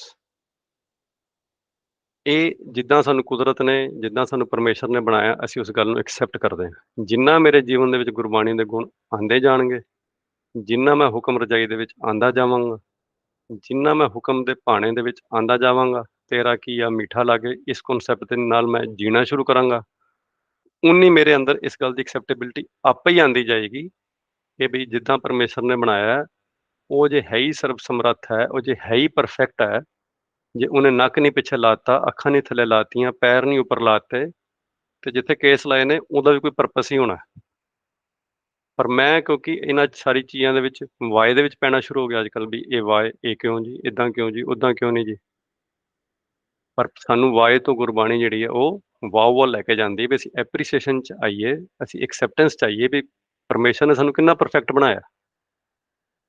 ਤੇ ਉਹ ਜਿੰਨਾ ਅਸੀਂ ਵਾਓ ਦੇ ਵਿੱਚ ਆਉਂਦੇ ਜਾਵਾਂਗੇ ਹੁਕਮ ਦੇ ਰਾਹੀਂ, ਜਿੰਨਾ ਅਸੀਂ ਹੁਕਮ ਨੂੰ ਸਮਝਾਂਗੇ, ਗੁਰਬਾਣੀ ਨੂੰ ਸਮਝਾਂਗੇ, ਇਹ ਸਾਰੇ ਸਵਾਲ ਸਾਡੇ ਜੀਵਨ ਦੇ ਆਪੇ ਹੀ ਖਤਮ ਹੋਣੇ ਸ਼ੁਰੂ ਹੋ ਜਾਣਗੇ। ਤੇ ਅਸੀਂ ਇਸ ਗੱਲ ਨੂੰ ਸਮਝਣਾ ਸ਼ੁਰੂ ਕਰ ਦਾਂਗੇ, ਜੋ ਗੁਰ ਕਹੈ ਸੋਈ ਭਲ ਮਾਨੋ।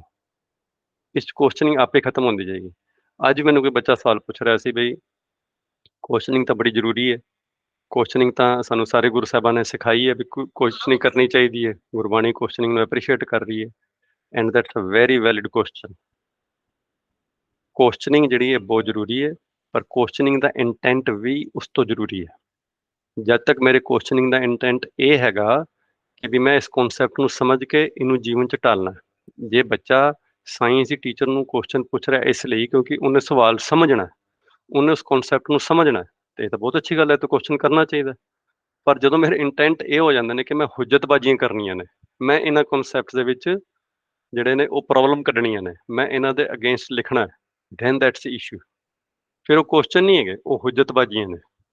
ਸੋ ਸਾਨੂੰ ਜਿਹੜਾ ਜਿੰਨਾ ਮੈਨੂੰ ਲੱਗਦਾ ਵੀ ਅਸੀਂ ਗੁਰਬਾਣੀ ਦੇ ਕੋਲ ਆ ਕੇ ਇਹਨੂੰ ਐਕਸੈਪਟ ਕਰਾਂਗੇ, ਵਿਲਿੰਗਲੀ ਸੁਣਿਆ ਮੰਨਿਆ ਮਨ ਕੀਤਾ ਪਾਓ, ਇੰਨਾ ਹੀ ਸਾਡੇ ਜੀਵਨ ਦੇ ਵਿੱਚ ਆਟੋਮੈਟਿਕਲੀ ਜਿਹੜੇ ਨੇ ਉਹ ਕੇਸਾਂ ਦਾ ਕਨਸੈਪਟ ਆਪੇ ਹੀ ਆਉਣਾ ਸ਼ੁਰੂ ਹੋ ਜਾਏਗਾ। We will start to understand ਵੀ ਇਸ ਤੋਂ ਬਿਨਾਂ ਤਾਂ ਸਾਡੀ ਲਾਈਫ ਹੈ ਹੀ ਨਹੀਂ, ਇਹ ਸਾਨੂੰ ਪਰਮੇਸ਼ਰ ਨੇ ਦਿੱਤੇ ਨੇ, it is there for a reason. ਤੇ ਕੜਾ ਜਿਹੜਾ ਸਿੰਬਲ ਸੀਗਾ ਆਲਵੇਜ਼ ਰਾਈਟ ਥਿੰਗ, ਸਤ ਸੰਤੋਖ ਦਇਆ ਕਮਾਵੇ ਇਹ ਕਰਨੀ ਸਾਰ। ਮੇਰੇ ਜੀਵਨ ਦੇ ਹਰ ਐਕਸ਼ਨ ਚੋਂ ਡੂ ਦਾ ਰਾਈਟ ਥਿੰਗ ਹੋਣੀ ਚਾਹੀਦੀ ਸੀ। ਮੇਰਾ ਮਾਈਂਡ ਹਮੇਸ਼ਾ ਇੱਦਾਂ ਆਪਰੇਟ ਹੋਣਾ ਚਾਹੀਦਾ ਸੀ ਕਿ ਮੇਰੇ ਮਨ 'ਚ ਆਟੋਮੈਟਿਕਲੀ ਖਿਆਲ ਹੀ ਜਿਹੜੇ ਨੇ ਹਮੇਸ਼ਾ ਰਾਈਟੀਅਸ ਥਿੰਗ ਵਾਸਤੇ ਆਉਣ। ਰਾਈਟੀਅਸ ਜ਼ਰੂਰੀ ਨਹੀਂ ਹੁੰਦਾ ਕਿ ਸੱਚ ਤੇ ਝੂਠ ਤੇ ਖੜੀ ਹੈ। ਇਸ ਲਈ ਇੱਕ ਸਿੰਪਲ ਐਗਜ਼ਾਮਪਲ ਅਸੀਂ ਆਪਣੀ ਹਿਸਟਰੀ 'ਚ ਵੀ ਦੇਖਾਂਗੇ, ਤੇ ਬੋਲਿਆ ਸੀਗਾ but it was not the ਰਾਈਟੀਅਸ thing to do. ਪਰ ਜਦੋਂ ਗੁਰੂ ਸਾਹਿਬ ਨੂੰ ਉੱਚ ਦੇ ਪੀਰ ਕਿਹਾ ਉਹ ਝੂਠ ਸੀਗਾ, but that was a righteous thing to do. So ਕੜਾ ਜਿਹੜਾ ਉਹ ਸਿੰਬਲ ਹੈ ਕਿ ਮੈਂ ਰਾਈਟੀਅਸ ਕੰਮ ਕਰਨੇ ਨੇ। ਤੇ ਇਹਦੇ ਲਈ ਇੱਕ ਬੜਾ ਛੋਟਾ ਜਿਹਾ ਐਗਜ਼ਾਮਪਲ ਹੁਣੇ ਹੀ ਮੈਨੂੰ ਕਿਸੇ ਬੱਚੇ ਨੇ ਦੱਸਿਆ 2 ਮਿੰਟ ਪਹਿਲਾਂ ਹੀ। ਮੈਨੂੰ ਨਹੀਂ ਪਤਾ ਅੱਜ ਕਿੰਨੇ ਇੰਜੀਨੀਅਰਸ ਕਰਦੇ ਨੇ, but you can go online and search why do engineers wear the steel or the iron ring on their pinky finger. ਉਹ ਇੰਜੀਨੀਅਰ ਦੇ ਵਿੱਚ ਵੀ ਕਨਸੈਪਟ ਹੈਗਾ। ਕਿਸੇ ਟਾਈਮ ਦੇ ਉੱਤੇ ਕੋਈ ਬ੍ਰਿਜ ਕਿਸੇ ਇੰਜੀਨੀਅਰ ਨੇ ਬਣਾਇਆ ਸੀਗਾ ਤੇ ਉਹ ਟੁੱਟ ਗਿਆ ਸੀਗਾ ਕਿਉਂਕਿ ਉਹਦਾ ਡਿਜ਼ਾਈਨ ਉਹਨਾਂ ਨੇ ਠੀਕ ਨਹੀਂ ਸੀ ਬਣਾਇਆ। ਤੁਸੀਂ ਆਨਲਾਈਨ ਜਾ ਕੇ ਇਹਦੀ ਸਾਰੀ ਹਿਸਟਰੀ ਪੜ੍ਹ ਸਕਦੇ ਹੋ। ਪਰ ਉਹ ਉਹਨਾਂ ਨੇ ਉਸ ਤੋਂ ਬਾਅਦ ਇੰਜੀਨੀਅਰਸ ਲਈ ਕੀਤਾ ਕਿ ਤੁਸੀਂ ਜਿਹੜੀ ਇਹ ਰਿੰਗ ਪਾਣੀ ਹੈ ਆਪਣੀ ਪਿੰਕੀ ਫਿੰਗਰ ਦੇ ਵਿੱਚ ਐਕਚੁਅਲੀ ਸਿੰਬਲਾਈਜ਼ਸ ਕਿ ਤੁਸੀਂ ਕਦੀ ਵੀ ਕੋਈ ਡਿਜ਼ਾਈਨ ਡਾਕੂਮੈਂਟ ਸਾਈਨ ਕਰਨਾ ਹੈ ਤੇ ਤੁਹਾਡੀ ਜਿਹੜੀ ਚੀਚੀ ਉਂਗਲੀ ਹੈ, ਛੋਟੀ ਉਂਗਲੀ ਹੈ, ਉਹ ਕਾਗਜ਼ ਨੂੰ ਟੱਚ ਕਰਦੀ ਹੈ ਤੇ ਉਹ ਤੁਹਾਡੀ ਜਿਹੜੀ ਉਹ ਰਿੰਗ ਹੈ ਉਹ ਕਾਗਜ਼ ਨੂੰ ਟੱਚ ਕਰੇਗੀ। That will actually remind you ਕਿ ਤੁਸੀਂ ਕੁਝ ਵੀ ਚੀਜ਼ ਸਾਈਨ ਕਰਨੀ ਹੈ, there is a big responsibility on you ਕਿ ਤੁਸੀਂ ਕੁਝ ਵੀ ਬਣਾਉਣ ਲੱਗੇ ਹੋ, ਬ੍ਰਿਜ ਬਣਾ ਰਹੇ ਹੋ, ਬਿਲਡਿੰਗ ਬਣਾ ਰਹੇ ਹੋ, ਕੋਈ ਵੀ ਕੰਮ ਜਿਹੜਾ ਇੰਜੀਨੀਅਰ ਕਰ ਰਿਹਾ ਹੈ ਉਹਨੂੰ ਐਕਚੁਅਲ ਹਿਊਮੈਨਿਟੀ ਨੇ, ਮੈਨਕਾਈਂਡ ਨੇ ਯੂਜ਼ ਕਰਨਾ ਹੈ ਤੇ ਮੇਕ ਸ਼ੋਰ ਕਿ ਉਹ ਚੀਜ਼ ਜਿਹੜੀ ਹੈ ਉਹ ਸਟਰਕਚਰਲੀ ਠੀਕ ਹੋਏ ਤੇ ਇਹ ਨਾ ਹੋਏ ਕਿ ਜਦੋਂ ਉਹਨੂੰ ਲੋਕੀ ਯੂਜ਼ ਕਰਨ ਤੇ ਉਹ ਖਰਾਬ ਹੋ ਜਾਏ, ਟੁੱਟ ਜਾਏ ਤੇ ਉਸ ਨਾਲ ਕਿਸੇ ਦੀ ਜਾਨ ਦਾ ਨੁਕਸਾਨ ਹੋ ਜਾਏ। ਪਰ ਗੁਰੂ ਸਾਹਿਬ ਨੇ ਸਾਨੂੰ ਕਿੰਨਾ ਇੱਕ ਬਿਊਟੀਫੁਲ ਕਨਸੈਪਟ ਦਿੱਤਾ, ਉਹਨਾਂ ਨੇ ਉਂਗਲ ਛੱਡ ਕੇ ਪੂਰੀ ਕਲਾਈ 'ਚ ਹੀ ਸਾਨੂੰ ਦੇ ਦਿੱਤਾ ਵੀ ਸਾਨੂੰ ਪੰਜੋਂ ਉਂਗਲੀਆਂ ਦੇ ਯਾਦ ਰਹੇ, ਅਸੀਂ ਜਿਹੜੇ ਵੀ ਉਂਗਲੀ ਨਾਲ ਕੁਝ ਵੀ ਕੰਮ ਕਰਨ ਲੱਗੇ ਹਾਂ ਅਸੀਂ ਇਸ ਗੱਲ ਦਾ ਚੇਤਾ ਰੱਖੀਏ ਕਿ ਵੀ ਮੈਨੂੰ ਹਮੇਸ਼ਾ ਰਾਈਟੀਅਸ ਥਿੰਗਸ ਕਰਨੀਆਂ ਨੇ। ਰੋਜ਼ ਸਵੇਰੇ ਉੱਠ ਕੇ ਭਾਵੇਂ ਆਪਣੇ ਨੂੰ ਰਿਮਾਈਂਡ ਕਰਾਈਏ, ਸੌਣ ਤੋਂ ਪਹਿਲੇ ਰਿਮਾਈਂਡ ਕਰੀਏ, ਬੰਦੇ ਖੋਜ ਦਿਲ ਹਰ ਰੋਜ਼ ਕਿ ਅੱਜ ਇਦਾਂ ਤਾਂ ਨਹੀਂ ਹੋਇਆ ਕਿ ਮੈਂ ਕੁਝ ਕੰਮ ਇਦਾਂ ਦੇ ਕੀਤੇ ਜਿਹੜੇ ਰਾਈਟੀਅਸ ਜਾਂ ਕਾਈਂਡਨੈਸ ਵਾਲੇ ਨਹੀਂ ਸੀਗੇ। ਹੁਣ ਜਦੋਂ ਇਹ ਸਾਰੇ ਇੰਡੀਵਿਜੂਅਲਸ ਤਿਆਰ ਹੋ ਗਏ, ਜਿੱਦਾਂ ਅਸੀਂ ਉਹਨੇ ਪਹਿਲਾਂ ਫੌਜ ਦੇ ਕਨਸੈਪਟ ਨਾਲ ਕੀਤਾ ਸੀ, ਇੱਕ ਵਰਲਡਲੀ ਫੌਜ ਦੇ ਹਿਸਾਬ ਨਾਲ ਕਿ ਵੀ ਜਿੱਥੇ ਸਾਰਿਆਂ ਨੂੰ ਇੱਕ ਟ੍ਰੇਨਿੰਗ ਦਿੱਤੀ ਜਾਂਦੀ ਹੈ, ਉਸ ਕਨਸੈਪਟ ਚੋਂ ਨਿਕਲਦੇ ਨੇ, ਉਹ ਤਿਆਰ ਹੁੰਦੇ ਨੇ ਤੇ ਉਹਨਾਂ ਨੂੰ ਅਸੀਂ ਇੱਕ ਦੇਸ਼ ਦੀ ਫੌਜ ਕਹਿ ਦਿੰਦੇ ਹਾਂ। ਹੁਣ ਇਦਾਂ ਹੀ ਦਸਮ ਪਾਤਸ਼ਾਹ ਕਹਿ ਰਹੇ ਨੇ ਖਾਲਸਾ ਅਕਾਲ ਪੁਰਖ ਕੀ ਫੌਜ। ਇਸ ਯੂਨੀਵਰਸਲ ਕਨਸੈਪਟ ਨੂੰ ਮੰਨਣ ਵਾਲੇ ਜਿਹੜੇ ਕਿ ਪ੍ਰੋਟੈਕਟਰਸ ਆਫ ਡਿਵਾਈਨ ਲਾਅ ਬਣ ਜਾਂਦੇ ਨੇ, ਉਹ ਪਰਮੇਸ਼ਰ ਦੇ ਹੁਕਮ ਦੀ ਉਲੰਘਣਾ ਜਿੱਥੇ ਹੋ ਰਹੀ ਹੈ, ਮਨੁੱਖਤਾ ਨੂੰ ਜਿੱਥੇ ਨੁਕਸਾਨ ਪਹੁੰਚ ਰਹੇ ਨੇ, ਉਹਦੇ ਲਈ ਜਦੋਂ ਖੜੇ ਹੋ ਜਾਂਦੇ ਨੇ, ਤਿਆਰ ਹੋ ਜਾਂਦੇ ਨੇ, ਉਹ ਹੁਣ ਇੱਕ ਵੱਖਰੇ ਲੈਵਲ ਦੀ ਫੌਜ ਹੈ, ਉਹ ਇੱਕ ਵੱਖਰੇ ਤਰੀਕੇ ਦੀ ਫੌਜ ਹੈ ਜਿਹੜੇ ਕਿ ਸਿਰਫ ਇੱਕ ਦੇਸ਼ ਦੇ ਕਾਨੂੰਨ ਲਈ ਨਹੀਂ ਕੰਮ ਕਰ ਰਹੀ, ਉਹ ਕਿਧਰੇ ਵੀ ਮਨੁੱਖਤਾ ਦਾ ਕਾਣ ਹੋ ਰਿਹਾ ਉਹਦੇ ਲਈ ਜਾ ਕੇ ਉਹ ਖੜੇ ਹੋ ਜਾਂਦੇ ਨੇ ਕਿਉਂਕਿ ਉਹ ਅਕਾਲ ਪੁਰਖ ਦੇ ਹੁਕਮ 'ਚ ਨੇ। ਉਹ ਇੱਕ ਦੇਸ਼ ਦੇ, ਇੱਕ ਧਰਤੀ ਦੇ, ਇੱਕ ਛੋਟੀ ਜਿਹੀ ਜੋਗ੍ਰਾਫਿਕਲ ਲੋਕੇਸ਼ਨ ਦੇ ਇਕੱਲੇ ਹੁਕਮ ਨੂੰ ਨਹੀਂ ਮੰਨਦੇ। ਉਹ ਕਹਿੰਦੇ ਨੇ we have a direct connection now, this is the concept of purity, ਜਿੱਥੋਂ ਆਪਾਂ ਸ਼ੁਰੂ ਹੋਏ ਸੀਗੇ ਕਿਉਂਕਿ ਉਹਨਾਂ ਦੀ ਪਿਓਰਿਟੀ ਕਿੱਥੇ ਹੈ, they are directly connected to Waheguru ji. ਜਿੱਥੇ ਉਹਨਾਂ ਨੂੰ ਸਮਝ ਆਉਂਦੀ ਹੈ ਕਿ ਵੀ ਇੱਥੇ ਲਾਅ ਦੀ, ਪਰਮੇਸ਼ਰ ਦੀ ਡਿਵਾਈਨ ਲਾਅ ਦੀ ਉਲੰਘਣਾ ਹੋ ਰਹੀ ਹੈ, ਪਰ ਸਮਝ ਕਿਹਨੂੰ ਆਏਗੀ? ਉਹਨੂੰ ਹੀ ਆਏਗੀ ਜਿਹੜਾ ਹੁਕਮ ਦੇ ਵਿੱਚ ਹੈਗਾ। ਮੈਜੋਰਿਟੀ ਤੌਰ ਤੇ ਜਿੱਥੇ ਮੈਂ ਜਾ ਰਿਹਾ, ਮੈਂ ਕਹਿੰਦਾ ਇੱਥੇ ਠੀਕ ਨਹੀਂ ਹੋ ਰਿਹਾ, ਉਹ ਮੇਰੀ ਈਗੋ ਦੇ ਹਿਸਾਬ ਨਾਲ ਠੀਕ ਨਹੀਂ ਹੋ ਰਿਹਾ ਹੁੰਦਾ, ਉੱਥੇ ਮੇਰੀ ਈਗੋ ਆਊਟ ਹੋ ਰਹੀ ਹੁੰਦੀ ਹੈ। ਇਹ ਕਨਸੈਪਟ ਨੂੰ ਸਮਝਣ ਲਈ ਵੀ ਕਿੱਥੇ ਜੈਨੂਅਨਲੀ ਉਲੰਘਣਾ ਹੋ ਰਹੀ ਹੈ, ਪਹਿਲਾਂ ਮੈਨੂੰ ਉਸ ਹੁਕਮ ਦੀ ਸਮਝ ਲੈਣੀ ਪਏਗੀ, ਪਹਿਲੇ ਮੈਨੂੰ ਉਸ ਹੁਕਮ ਦੇ ਨਾਲ ਇਕਮਿਕ ਹੋਣਾ ਪਏਗਾ। ਜਿਹੜਾ ਦੁਨਿਆਵੀ ਲਾਅ ਨਾਲ ਇਕਮਿਕ ਹੁੰਦਾ ਹੈ, ਜਿਹਨੂੰ ਦੁਨਿਆਵੀ ਲਾਅ ਸਮਝ ਆਉਂਦਾ ਹੈ, ਉਹੀ ਜੱਜ ਬਣਦਾ ਹੈ। ਇਦਾਂ ਨਹੀਂ ਕੋਈ ਵੀ ਉੱਠ ਕੇ ਜੱਜ ਬਣ ਜਾਂਦਾ, ਦੱਸਦੇ ਵੀ ਕਿਸੇ ਨੇ ਹੁਕਮ ਦੀ ਉਲੰਘਣਾ ਕੀਤੀ ਕਿ ਨਹੀਂ ਕੀਤੀ। ਮੈਂ ਨਹੀਂ ਜਾ ਕੇ ਕਹਿ ਸਕਦਾ ਕਿ ਇਹ ਫਲਾਣੇ ਬੰਦੇ ਨੇ ਆਸਟ੍ਰੇਲੀਅਨ ਲਾਅ ਦੇ ਹਿਸਾਬ ਨਾਲ ਗਲਤ ਕੀਤਾ, ਉਹਦੇ ਲਈ ਮੈਨੂੰ ਕੁਆਲੀਫਿਕੇਸ਼ਨ ਚਾਹੀਦੀ ਹੈ, ਮੈਨੂੰ ਐਕਸਪੀਰੀਅੰਸ ਚਾਹੀਦਾ, ਤਾਂ ਹੀ ਮੈਂ ਜਾ ਕੇ ਦੱਸ ਸਕਦਾ। ਇਦਾਂ ਹੀ ਜਦੋਂ ਪਰਮੇਸ਼ਰ ਦੇ ਹੁਕਮ ਨਾਲ ਜਦੋਂ ਜਿਹੜੇ ਇਕਮਿਕ ਹੁੰਦੇ ਨੇ, ਉਹ ਜਿਹੜਾ ਇਕਮਿਕ ਹੋਏਗਾ ਉਹਨੂੰ ਹੀ ਸਮਝ ਆਏਗਾ ਕਿ ਉਹਦੇ ਅੰਦਰੋਂ ਆਵਾਜ਼ ਆਏਗੀ ਕਿ ਮੈਨੂੰ ਇੱਥੇ ਜਾ ਕੇ ਸਟੈਂਡ ਲੈਣਾ ਹੈ। And they are just standing for humanity. ਉਹ ਲੜ ਨਹੀਂ ਰਹੇ,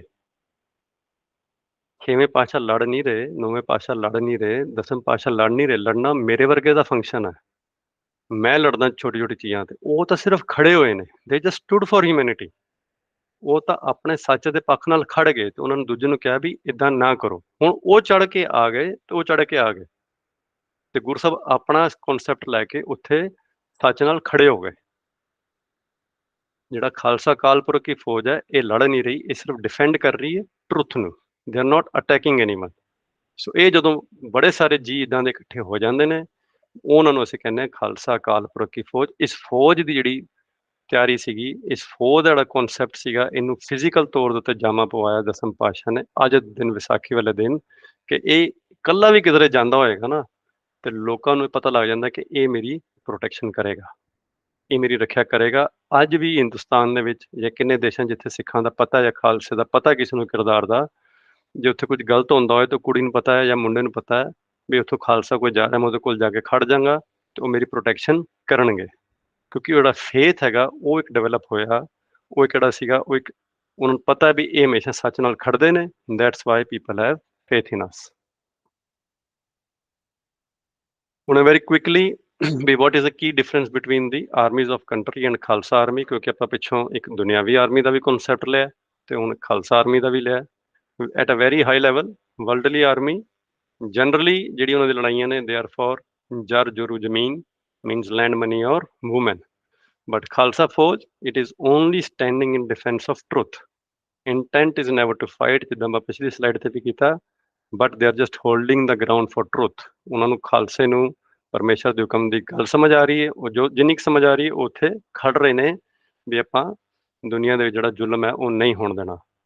worldly armies they can be driven by ego, desires, anger and personal wish to build empire. ਸਾਡੇ ਕੋਲ ਵਰਲਡ ਵਾਰ 1 2 ਹੁਣ ਅੱਜ ਵੀ ਜਦੋਂ ਅਸੀਂ ਇਹ ਗੱਲ ਕਰ ਰਹੇ ਹਾਂ ਅਸੀਂ ਦੇਖ ਸਕਦੇ ਹਾਂ ਵੀ ਦੁਨੀਆ ਦੇ ਵਿੱਚ ਕਿੱਥੇ ਕਿੱਥੇ ਅੱਜ ਵੀ ਲੜਾਈ ਹੋ ਰਹੀ ਹੈ, ਪਰ it is all about personal wishes. ਪਰ ਜਿਹੜੀ ਖਾਲਸੇ ਦੇ ਜਿਹੜਾ ਕਨਸੈਪਟ ਹੈ it is driven by the desire to ensure everyone is respected, treated equally. ਇਹਦੇ 'ਚ ਖਾਲਸੇ ਦਾ ਆਪਣਾ ਕੋਈ ਇੰਟਰਸਟ ਨਹੀਂ ਹੈਗਾ ਕਿ ਮੈਂ ਇਸ ਤੋਂ ਬਾਅਦ ਰਾਜਾ ਬਣ ਜਾਵਾਂ, ਮੈਂ ਇਸ ਤੋਂ ਬਾਅਦ ਦੁਨੀਆ 'ਤੇ ਰਾਜ ਕਰ ਲਵਾਂ। ਭਾਵੇਂ ਖਾਲਸੇ ਨੇ ਕਿੰਨੀ ਵਾਰੀ ਜਾ ਕੇ ਲਾਲ ਕਿਲ੍ਹੇ 'ਤੇ ਝੰਡਾ ਨਿਸ਼ਾਨ ਸਾਹਿਬ ਚਲਾਇਆ, ਪਰ ਉਹਨਾਂ ਨੇ ਉਸ 'ਤੇ ਰਾਜ ਨਹੀਂ ਕੀਤਾ, ਕਿਉਂਕਿ ਉਹ ਸਿਰਫ ਇੱਕ ਗਵਰਨੈਂਸ ਦਾ ਕਨਸੈਪਟ ਲੈ ਕੇ ਚੱਲੇ ਸੀ ਵੀ ਰਾਜੇ ਜਦੋਂ ਚੰਗਾ ਕੰਮ ਨਹੀਂ ਕਰ ਰਹੇ ਤਾਂ ਰਾਜੇ ਦੇ ਅੰਦਰ ਡਰ ਹੋਏ ਵੀ ਖਾਲਸਾ ਹੈਗਾ ਤੇ ਖਾਲਸਾ ਜਿਹੜਾ ਉਹ ਇਹ ਕਨਸੈਪਟ ਦੇ ਉੱਤੇ ਖੜਾ ਵੀ ਜੇ ਤੁਸੀਂ ਗਲਤ ਕੰਮ ਕਰੋਗੇ ਤੇ ਅਸੀਂ ਇੱਥੇ ਆ ਕੇ ਲੋਕਾਂ ਦੀ ਪ੍ਰੋਟੈਕਸ਼ਨ ਕਰ ਸਕਦੇ ਹਾਂ। So it was just a governance function ਜਿਹੜਾ ਕਿ ਉਹ ਉੱਥੇ ਇਨੇਬਲ ਕਰ ਰਹੇ ਸੀਗੇ। ਜਿਹੜੀ worldly army it is only limited to the law of country, region or group of people. ਜਿਹੜਾ Khalsa it is sovereign and universal. Khalsa ਕਿਧਰੇ ਵੀ ਭਾਵੇਂ ਤੁਸੀਂ ਅੱਜ ਬੱਚੇ ਇੱਥੇ ਅਗਰ ਹੈਗੇ ਨੇ they can go and read the hole history of Komagata ਮਾਰੂ। ਜਦੋਂ ਕੈਨੇਡਾ ਦੇ ਵਿੱਚ ਇੱਦਾਂ ਦੇ ਲਾਜ਼ ਆਏ ਜਿਹੜੇ ਲਾਅ ਡਿਸਕ੍ਰਿਮੀਨੇਟਰੀ ਸੀਗੇ ਤੇ ਉਹ ਕਿੱਦਾਂ ਜਿਹੜੇ ਸਿੱਖ ਨੇ ਉਹ ਇੰਡੀਆ ਤੋਂ ਗਏ ਪੂਰਾ ਇੱਕ ਜਹਾਜ਼ ਲੈ ਕੇ ਤੇ ਉਹਨਾਂ ਦਾ ਭਾਵੇਂ ਉਸ ਨਾਲ ਕੋਈ ਲਿੰਕ ਵੀ ਨਹੀਂ ਸੀਗਾ, they had nothing to do with it at all. ਉਹਨਾਂ ਲਾਜ਼ ਨਾਲ ਜਿਹੜੇ ਭਾਈ ਸਾਹਿਬ ਲੈ ਕੇ ਗਏ ਸੀਗੇ ਸ਼ਿਪ ਉਹ ਸਿੰਗਾਪੁਰ 'ਚ ਜੌਬ ਕਰਦੇ ਸੀਗੇ, but van he heard about those ਲਾਜ਼ ਕਿ ਡਿਸਕ੍ਰਿਮੀਨੇਟਰੀ ਲਾਜ਼ ਨੇ ਜਿਹੜੀ ਹਿਊਮੈਨਿਟੀ ਨੂੰ ਡਿਸਕ੍ਰਿਮੀਨੇਟ ਕਰਦੇ ਨੇ, ਉਹ ਸਿੰਗਾਪੁਰ ਤੋਂ ਇੰਡੀਆ ਚਲੇ ਗਏ, ਇੰਡੀਆ ਜਾ ਕੇ ਪੂਰਾ ਚਾਰਟਰਸ਼ਿਪ ਕੀਤਾ, ਉੱਥੋਂ ਦੀ ਪ੍ਰੋਟੈਸਟ ਕਰਨ ਲਈ ਜਿਹੜੇ ਸੀ ਕੈਨੇਡਾ ਚਲੇ ਗਏ because we believe in the universal concept ਵੀ ਅਗਰ ਕਿਧਰੇ ਵੀ ਇੰਨੇ ਡਿਸਕ੍ਰਿਮੀਨੇਟਰੀ ਲਾਜ਼ ਆ ਰਹੇ ਨੇ ਵਰਲਡ ਦੇ ਵਿੱਚ we will go and stand by the truth. ਜਿਹੜੀ worldly army it abides by the law of land, doesn't matter that is right or wrong. ਅਗਰ ਹਿਟਲਰ ਨੇ ਕਹਿ ਦਿੱਤਾ ਵੀ ਮੇਰੇ ਨਾਲ ਚੱਲੋ ਅਟੈਕ ਕਰੋ, ਦੀ ਫੌਜ ਜਿਹੜੀ ਸੀਗੀ ਉਹਦੀ ਜਿਹੜੀ ਡਿਫੈਂਸ ਸੀਗੀ ਦੇ didn't care. So they will always abide by the law of the land. It is ethical or unethical, that's what the history decides. History ਜਿਹੜੀ ਉਹਨੂੰ ਐਨਾਲਾਈਜ਼ ਕਰਦੀ ਹੈ ਵੀ ਉਸ ਪੁਆਇੰਟ ਇਨ ਟਾਈਮ ਤੇ ਉਹ ਕੰਮ ਠੀਕ ਸੀ ਜਾਂ ਗਲਤ ਸੀ। ਪਰ ਖਾਲਸਾ ਫੌਜ it always abides by the law of Gurbani or by the ਹੁਕਮ of divine, by the law of divine ਵੀ ਪਰਮੇਸ਼ਰ ਨਾਲ ਸੱਚ ਨਾਲ ਜਿੰਨੀ ਉਹਨੂੰ ਸਮਝ ਆ ਰਹੀ ਉਹ ਹਮੇਸ਼ਾ ਉਹਦੇ ਨਾਲ ਸੱਚ ਨਾਲ ਖੜਦੇ ਨੇ। ਐਂਡ ਆਲਮੋਸਟ ਦੇਅਰ ਨਾਓ। ਸੋ ਜਿੱਦਾਂ ਅਸੀਂ ਉਹਦਾ ਕਨਸੈਪਟ ਕੀਤਾ ਸੀ ਵੀ ਅਗਰ ਦੁਨਿਆਵੀ ਤੌਰ ਦੇ ਉੱਤੇ ਇੱਕ ਫੌਜੀ ਇੱਕ ਆਪਣੇ ਨੂੰ ਇੰਪਰਸਨੇਟ ਕਰ ਰਿਹਾ, ਉਹ ਫੌਜੀ ਹੈ ਨਹੀਂ ਪਰ ਉਹ ਇੰਪਰਸਨੇਟ ਕਰ ਰਿਹਾ, then that's what the Gurbani calls as ਭੇਖ। ਇੱਦਾਂ ਹੀ ਅਗਰ ਮੈਂ ਇਹ ਜਿਹੜੀ ਵਰਦੀ ਹੈ ਉਹ ਪਾ ਲਈ ਪਰ ਮੈਨੂੰ ਇਹਦੇ ਪਿੱਛੇ ਜਿਹੜਾ ਫਲਸਫਾ ਹੈਗਾ, ਇਹਦਾ ਜਿਹੜਾ ਪੂਰਾ ਗੁਰਬਾਣੀ ਦਾ ਕਨਸੈਪਟ ਹੈਗਾ, ਗੁਰੂ ਗ੍ਰੰਥ ਸਾਹਿਬ ਦਾ ਜਿਹੜਾ ਪੂਰਾ ਕਨਸੈਪਟ ਇਹਦੇ ਪਿੱਛੇ ਚੱਲ ਰਿਹਾ, ਜੇ ਮੈਂ ਉਹਦੀ ਨੌਲੇਜ ਨਹੀਂ ਲੈਂਦਾ ਤੇ ਮੈਂ ਇਸ ਕਨਸੈਪਟ ਨਾਲ ਫਿਰ ਜਸਟਿਸ ਨਹੀਂ ਕਰ ਰਿਹਾ।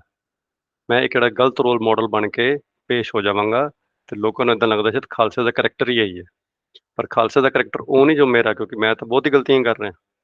ਖਾਲਸੇ ਦਾ ਕਰੈਕਟਰ ਉਹ ਹੈ ਜੋ ਗੁਰਬਾਣੀ ਕਹਿ ਰਹੀ ਹੈ, and we should all make sure ਕਿ ਅਸੀਂ ਗੁਰਬਾਣੀ ਦੇ ਕਨਸੈਪਟ ਨੂੰ ਨਾਲ ਨਾਲ ਸਮਝ ਰਹੇ ਹਾਂ ਤਾਂ ਕਿ ਅਸੀਂ ਪੂਰੇ ਕਨਸੈਪਟ ਨੂੰ, ਪੰਜ ਕਕਾਰਾਂ ਦੇ ਕਨਸੈਪਟ ਨੂੰ ਅਸੀਂ ਜਸਟੀਫਾਈ ਕਰਦੇ ਰਹੀਏ, ਇਹਦੇ ਨਾਲ ਅਸੀਂ ਜਸਟਿਸ ਕਰਦੇ ਰਹੀਏ। ਇਨ ਸਮਰੀ ਜੋ ਕੁਝ ਅਸੀਂ ਅੱਜ ਕਵਰ ਕੀਤਾ, Khalsa means pure, someone with direct connection with Waheguru ji, meaning no impurities of mind. ਇਹਦਾ ਕੋਈ ਫਿਜ਼ੀਕਲ ਨਾਲ ਕੋਈ ਲਿੰਕ ਨਹੀਂ, it is purely the impurities of mind. We live the life by Gurbani values. Khalsa is ਨਿਰਭਉ, ਨਿਰਵੈਰ, stands for truth in every scenario. ਉਹ ਭਾਵੇਂ physical ਤੌਰ ਤੇ ਸਰੀਰ ਛੱਡਣਾ ਪੈ ਗਿਆ ਛੋਟੇ ਸਾਹਿਬਜ਼ਾਦਿਆਂ ਨੂੰ, ਨੌਵੇਂ ਪਾਤਸ਼ਾਹ ਨੂੰ, ਪੰਚਮ ਪਾਤਸ਼ਾਹ ਨੂੰ, ਇਟ ਜਸਟ ਡਜ਼ਨਟ ਮੈਟਰ ਕਿ ਉਹ ਸਿਨੈਰੀਓ ਕੀ ਹੈਗਾ, ਸੱਚ ਦਾ ਸਾਥ ਖਾਲਸਾ ਕਦੀ ਵੀ ਨਹੀਂ ਛੱਡ ਸਕਦਾ। ਗੁਰੂ ਗੋਬਿੰਦ ਸਿੰਘ ਜੀ ਨੇ 1699 ਦੀ ਵਿਸਾਖੀ ਅੱਜ ਦੇ ਦਿਨ ਇਸ ਪੂਰੇ ਕਨਸੈਪਟ ਨੂੰ ਫਾਰਮਲਾਈਜ਼ ਕੀਤਾ ਤੇ ਉਹਨਾਂ ਨੇ ਜਿਹੜਾ ਸੀਗਾ ਜਿਹੜੇ ਵੀ ਆ ਰਹੇ ਸੀ ਜਿਨ੍ਹਾਂ ਨੇ ਨਿਰਭਉ ਤੇ ਨਿਰਵੈਰ ਦੇ ਕਨਸੈਪਟ ਨੂੰ ਸ਼ੋਕੇਸ ਕੀਤਾ ਸੀਗਾ, ਉਹ ਸਾਰੇ ਕਨਸੈਪਟ ਉਹਨਾਂ ਨੇ ਫਾਰਮਲਾਈਜ਼ ਕੀਤਾ। Khalsa is not only about the outlook, it's also about the character and the values we display. The car symbols, the internal values ਜਿੱਦਾਂ ਪਾਉਣਾ ਹੈ ਸਾਰਾ ਕੀਤਾ, and we need to constantly remind ourselves that these values as we wear these kakars। ਸਾਨੂੰ ਰੋਜ਼ ਆਪਣੇ ਆਪ ਨੂੰ ਇਹ ਜਿਹੜਾ ਕਨਸੈਪਟ ਹੈ ਸਮਝਾਉਣਾ ਪਏਗਾ ਵੀ ਅਸੀਂ ਇੱਕ ਕਾਰ ਕਿਉਂ ਪਾਉਂਦੇ ਹਾਂ, ਇਹਦੇ ਪਿੱਛੇ ਕੀ ਵੈਲਿਊਜ਼ ਨੇ, and I need to keep reflecting it on daily basis ਕਿ ਮੈਂ ਇਹਨਾਂ ਨਾਲ ਜਸਟਿਸ ਕਰ ਰਿਹਾ। ਤੇ ਐਵਰੀ ਸਿੱਖ ਸ਼ੁਡ ਏਮ ਔਰ ਖੰਡੇ ਬਾਟੇ ਦੀ ਪੋਲ and prepare themselves from Gurbani to adapt the virtues that make us Khalsa. ਅੱਜ ਸਾਡੇ ਅੰਦਰ ਬੜੀ ਸਾਰੀ ਚੀਜ਼ਾਂ ਕੁਐਸਚਨ ਹੀ ਹੋਣੀ ਸ਼ੁਰੂ ਹੋ ਗਏ ਨੇ ਵੀ ਇਸ ਕਨਸੈਪਟ ਦੀ ਲੋੜ ਹੀ ਨਹੀਂ ਹੈਗੀ। ਜੇ ਇਸ ਕਨਸੈਪਟ ਦੀ ਲੋੜ ਸਾਨੂੰ ਨਹੀਂ ਹੈਗੀ ਤਾਂ ਫਿਰ ਕਿਹਨੂੰ ਹੈਗੀ? ਤੇ ਇਸ ਕਨਸੈਪਟ ਦੀ ਲੋੜ ਅੱਜ ਹੋਰ ਵੀ ਜ਼ਿਆਦਾ ਹੈਗੀ ਹੈ, ਕਿਉਂਕਿ ਸਾਨੂੰ ਤਾਂ ਅੱਜ ਸੱਚ ਦੇ ਪਾਂਦੀ ਹੋਰ ਵੀ ਚਾਹੀਦੇ ਨੇ। ਜਿੰਨਾ ਦੁਨੀਆ ਦੇ ਵਿੱਚ ਝੂਠ ਦਾ ਪਸਾਰਾ ਹੋ ਗਿਆ ਹੈ, ਦੁਨੀਆ ਤੋਂ ਹੋਰ ਬੰਦੇ ਲੱਭ ਰਹੀ ਕਿ ਜਿਹੜੇ ਸੱਚ ਨਾਲ ਖੜੇ ਹੋਣ। ਤੇ ਮੈਂ ਪਰਸਨਲੀ ਇਹ ਰਿਕੁਐਸਟ ਕਰ ਸਕਦਾ, ਮੈਨੂੰ ਅਜੇ ਅਗਰ ਇਹ ਕਨਸੈਪਟ ਨਹੀਂ ਸਮਝ ਆਇਆ ਕੋਈ ਚੱਕਰ ਨਹੀਂ, ਆਪਾਂ ਗੁਰਬਾਣੀ ਕੋਲ ਜਾਈਏ, ਇਸ ਕਨਸੈਪਟ ਨੂੰ ਹੋਰ ਸਮਝੀਏ। ਪਰ ਮੈਂ ਹਰ ਕਿਸੇ ਨੂੰ ਬੜੀ ਨਿਮਰਤਾ ਨਾਲ ਬੇਨਤੀ ਕਰਦਾ ਵੀ ਘੱਟੋ ਘੱਟ ਅਸੀਂ ਇਸ ਕਨਸੈਪਟ ਦੇ ਅਗੇਂਸਟ ਨਾ ਲਿਖਿਆ ਕਰੀਏ, ਕਿਉਂਕਿ ਇਹ ਦਸਮ ਪਾਤਸ਼ਾਹ ਨੇ ਸਾਨੂੰ ਕਨਸੈਪਟ ਦਿੱਤੇ ਨੇ, ਸਾਨੂੰ ਨਹੀਂ ਸਮਝ ਆ ਰਹੇ, ਉਹ ਸਾਡੀ ਆਪਣੀ ਲਿਮਿਟੇਸ਼ਨਸ ਨੇ। ਪਰ ਜਿੰਨਾ ਅਸੀਂ ਇਹਨਾਂ ਦੇ ਅਗੇਂਸਟ ਲਿਖਦੇ ਜਾਵਾਂਗੇ, ਅੱਜ ਡਿਜੀਟਲ ਦੁਨੀਆ ਦਾ ਯੁੱਗ ਹੈ, 50 ਸਾਲ ਬਾਅਦ 100 ਸਾਲ ਬਾਅਦ ਜਦੋਂ ਹਿਸਟਰੀ ਜਿਹੜੀ ਡਿਜੀਟਲੀ ਐਨਾਲਾਈਜ਼ ਕੀਤੀ ਜਾਏਗੀ, ਮਸ਼ੀਨ ਲਰਨਿੰਗ ਦੇ ਥਰੂ ਐਨਾਲਾਈਜ਼ ਕੀਤੀ ਜਾਏਗੀ, ਆਰਟੀਫਿਸ਼ੀਅਲ ਇੰਟੈਲੀਜੈਂਸ ਦੇ ਥਰੂ ਐਨਾਲਾਈਜ਼ ਕੀਤੀ ਜਾਏਗੀ, ਜੇ ਸਾਡੇ ਜ਼ਿਆਦਾ ਆਰਟੀਕਲ ਸਾਡੇ ਕਨਸੈਪਟ ਦੇ ਅਗੇਂਸਟ ਨੇ ਤੇ ਉਹ ਮਸ਼ੀਨਾਂ ਨੇ ਇੱਦਾਂ ਇੰਟਰਪ੍ਰੇਟ ਕਰਨਾ ਕਿ ਇਹ ਕਨਸੈਪਟ ਠੀਕ ਨਹੀਂ ਨੇ, ਕਿਉਂਕਿ ਉਹਨਾਂ ਨੇ ਸਿਰਫ ਇਨਫੋਰਮੇਸ਼ਨ ਬੇਸ ਤੇ ਜਾਣਾ। ਤੇ ਅੱਜ ਵੀ ਸਾਡੇ ਕੋਲ ਇੰਨੀ ਮਿਸ ਇਨਫੋਰਮੇਸ਼ਨ ਆਨਲਾਈਨ ਪਈ ਹੋਈ ਹੈ, just on this concept itself. ਅੱਜ ਅਸੀਂ ਸਵੇਰੇ ਸਰਚ ਕਰ ਰਹੇ ਸੀਗੇ ਤੇ ਕਿੰਨੀਆਂ ਵੈਬਸਾਈਟਸ ਦੇ ਉੱਤੇ ਖਾਲਸੇ ਦੇ ਕਨਸੈਪਟ ਨੂੰ ਮਿਲੀਟੈਂਸੀ ਨਾਲ ਲਿੰਕ ਕੀਤਾ ਹੈ ਵੀ ਗੁਰੂ ਸਾਹਿਬ ਨੇ ਮਿਲੀਟੈਂਟਸ ਕ੍ਰੀਏਟ ਕੀਤੇ। ਜਿੰਨਾ ਅਸੀਂ ਹੀ ਇਹਨਾਂ ਦੇ ਅਗੇਂਸਟ ਲਿਖਦੇ ਜਾਵਾਂਗੇ ਜਾਂ ਕੋਈ ਵੀ ਲਿਖਦਾ ਜਾਏਗਾ, ਅੱਜ ਤੋਂ 50 ਸਾਲ ਬਾਅਦ 100 ਸਾਲ ਬਾਅਦ ਇਹਦਾ ਅਸਲੀ ਇੰਟੈਂਟ ਜਿਹੜਾ ਉਸ ਸਮਝਣਾ ਬਹੁਤ ਮੁਸ਼ਕਿਲ ਹੋ ਜਾਏਗਾ। ਸੋ ਕੋਸ਼ਿਸ਼ ਕਰਿਆ ਕਰੀਏ, ਜੇ ਸਾਨੂੰ ਕੋਈ ਕਨਸੈਪਟ ਦੀ ਸਮਝ ਨਹੀਂ ਹੈ ਉਹਨੂੰ ਕੁਐਸਚਨ ਨਾ ਕਰੀਏ, ਗੁਰਬਾਣੀ ਕੋਲ ਜਾਈਏ, ਉਸ ਤੋਂ ਉਸ ਕਨਸੈਪਟ ਨੂੰ ਹੋਰ ਵਧੇਰੇ ਸਮਝਣ ਦੀ ਕੋਸ਼ਿਸ਼ ਕਰੀਏ ਤੇ ਉਹਦੇ ਥਰੂ ਜਿਹੜਾ ਅਸੀਂ ਵੱਧ ਤੋਂ ਵੱਧ ਇਹਨਾਂ ਚੀਜ਼ਾਂ ਵੱਲ ਇੰਸਪਾਇਰ ਹੋਈਏ ਕਿ ਆਪਣੇ ਜੀਵਨ 'ਚ ਅਸੀਂ ਗੁਣਾਂ ਦੇ ਧਾਰਨੀ ਬਣੀਏ, ਅਸੀਂ ਖਾਲਸੇ ਵੱਲ ਚੱਲੀਏ, ਪਿਓਰਿਟੀ ਵੱਲ ਚੱਲੀਏ। ਉਹ ਕਨਸੈਪਟ ਜੋ ਕਬੀਰ ਸਾਹਿਬ ਕਹਿ ਰਹੇ ਨੇ ਵੀ ਕਹੋ ਕਬੀਰ ਤਈ ਜਨ ਪਏ ਖਾਲਸੇ ਪ੍ਰੇਮ ਭਗਤੀ ਜਨ ਜਾਨੀ, ਅਸੀਂ ਪ੍ਰੇਮ ਭਗਤੀ ਦੇ ਰਸਤੇ ਤੇ ਚੱਲ ਸਕੀਏ। ਸੋ ਇਹ ਜਿਹੜੀ ਸੀਗੀ ਅੱਜ ਦਾ ਸੈਸ਼ਨ ਸੀਗਾ, ਪਰ ਜੇ ਕੋਈ ਸਵਾਲ ਨੇ ਕਿਸੇ ਕੋਲ ਪਲੀਜ਼ ਮੋਰ ਦੈਨ ਵੈਲਕਮ। ਤੇ ਇਹ ਜਿਹੜਾ ਸਾਰਾ ਕੰਟੈਂਟ ਵੀ ਹੈਗਾ, ਅੱਜ ਦੀ ਰਿਕਾਰਡਿੰਗ ਵੀ ਅਸੀਂ ਆਨਲਾਈਨ ਜਿਹੜੀ ਉਹ ਪਾ ਦਿਆਂਗੇ ਤੇ ਉਹ ਜਿਹੜਾ ਆਪਣਾ ਉਹਦੇ 'ਚ ਅਸੀਂ ਅੱਜ ਦੀ ਰਿਕਾਰਡਿੰਗ ਉਹਦਾ ਜਿਹੜਾ ਸਾਰਾ ਪਾਵਰ ਪੁਆਇੰਟ ਵੀ ਹੈਗੀ ਹੈ, ਇਹ ਅਸੀਂ ਜਿਹੜਾ ਆਨਲਾਈਨ ਮੈਂ ਇੱਥੇ ਹੁਣ ਲਿੰਕ ਵੀ ਸ਼ੇਅਰ ਕਰ ਦਿੰਦਾ, ਇਸ ਲਿੰਕ ਦੇ ਉੱਤੇ ਅਸੀਂ ਰਿਕਾਰਡਿੰਗ ਵੀ ਪਾ ਦਿਆਂਗੇ। ਪਰ ਜੇ ਤੁਸੀਂ ਇਹ ਵਾਲਾ ਕਨਸੈਪਟ ਵੀ ਦੁਬਾਰਾ ਸਮਝਣਾ ਚਾਹੋ, ਵੀ ਤੁਸੀਂ ਸਾਰਾ ਗੋ ਥਰੂ ਕਰਨਾ ਚਾਹੋ, ਤੇ ਮੈਂ ਚੈਟ ਦੇ ਵਿੱਚ ਇਹਦਾ ਲਿੰਕ ਜਿਹੜਾ ਉਹ ਸ਼ੇਅਰ ਕਰਤਾ, ਇੱਥੇ ਅਸੀਂ ਰਿਕਾਰਡਿੰਗ ਜੀ ਅੱਜ ਬਾਈ ਐਂਡ ਆਫ ਦਾ ਡੇ ਪਾ ਦਿਆਂਗੇ। ਵਾਹਿਗੁਰੂ ਜੀ ਕਾ ਖਾਲਸਾ, ਵਾਹਿਗੁਰੂ ਜੀ ਕੀ ਫਤਿਹ। ਵੀਰ ਜੀ ਪਲੀਜ਼ ਜੇ ਤੁਸੀਂ ਹੋਰ ਐਡ ਕਰਨਾ ਚਾਹੋ ਕੁਝ।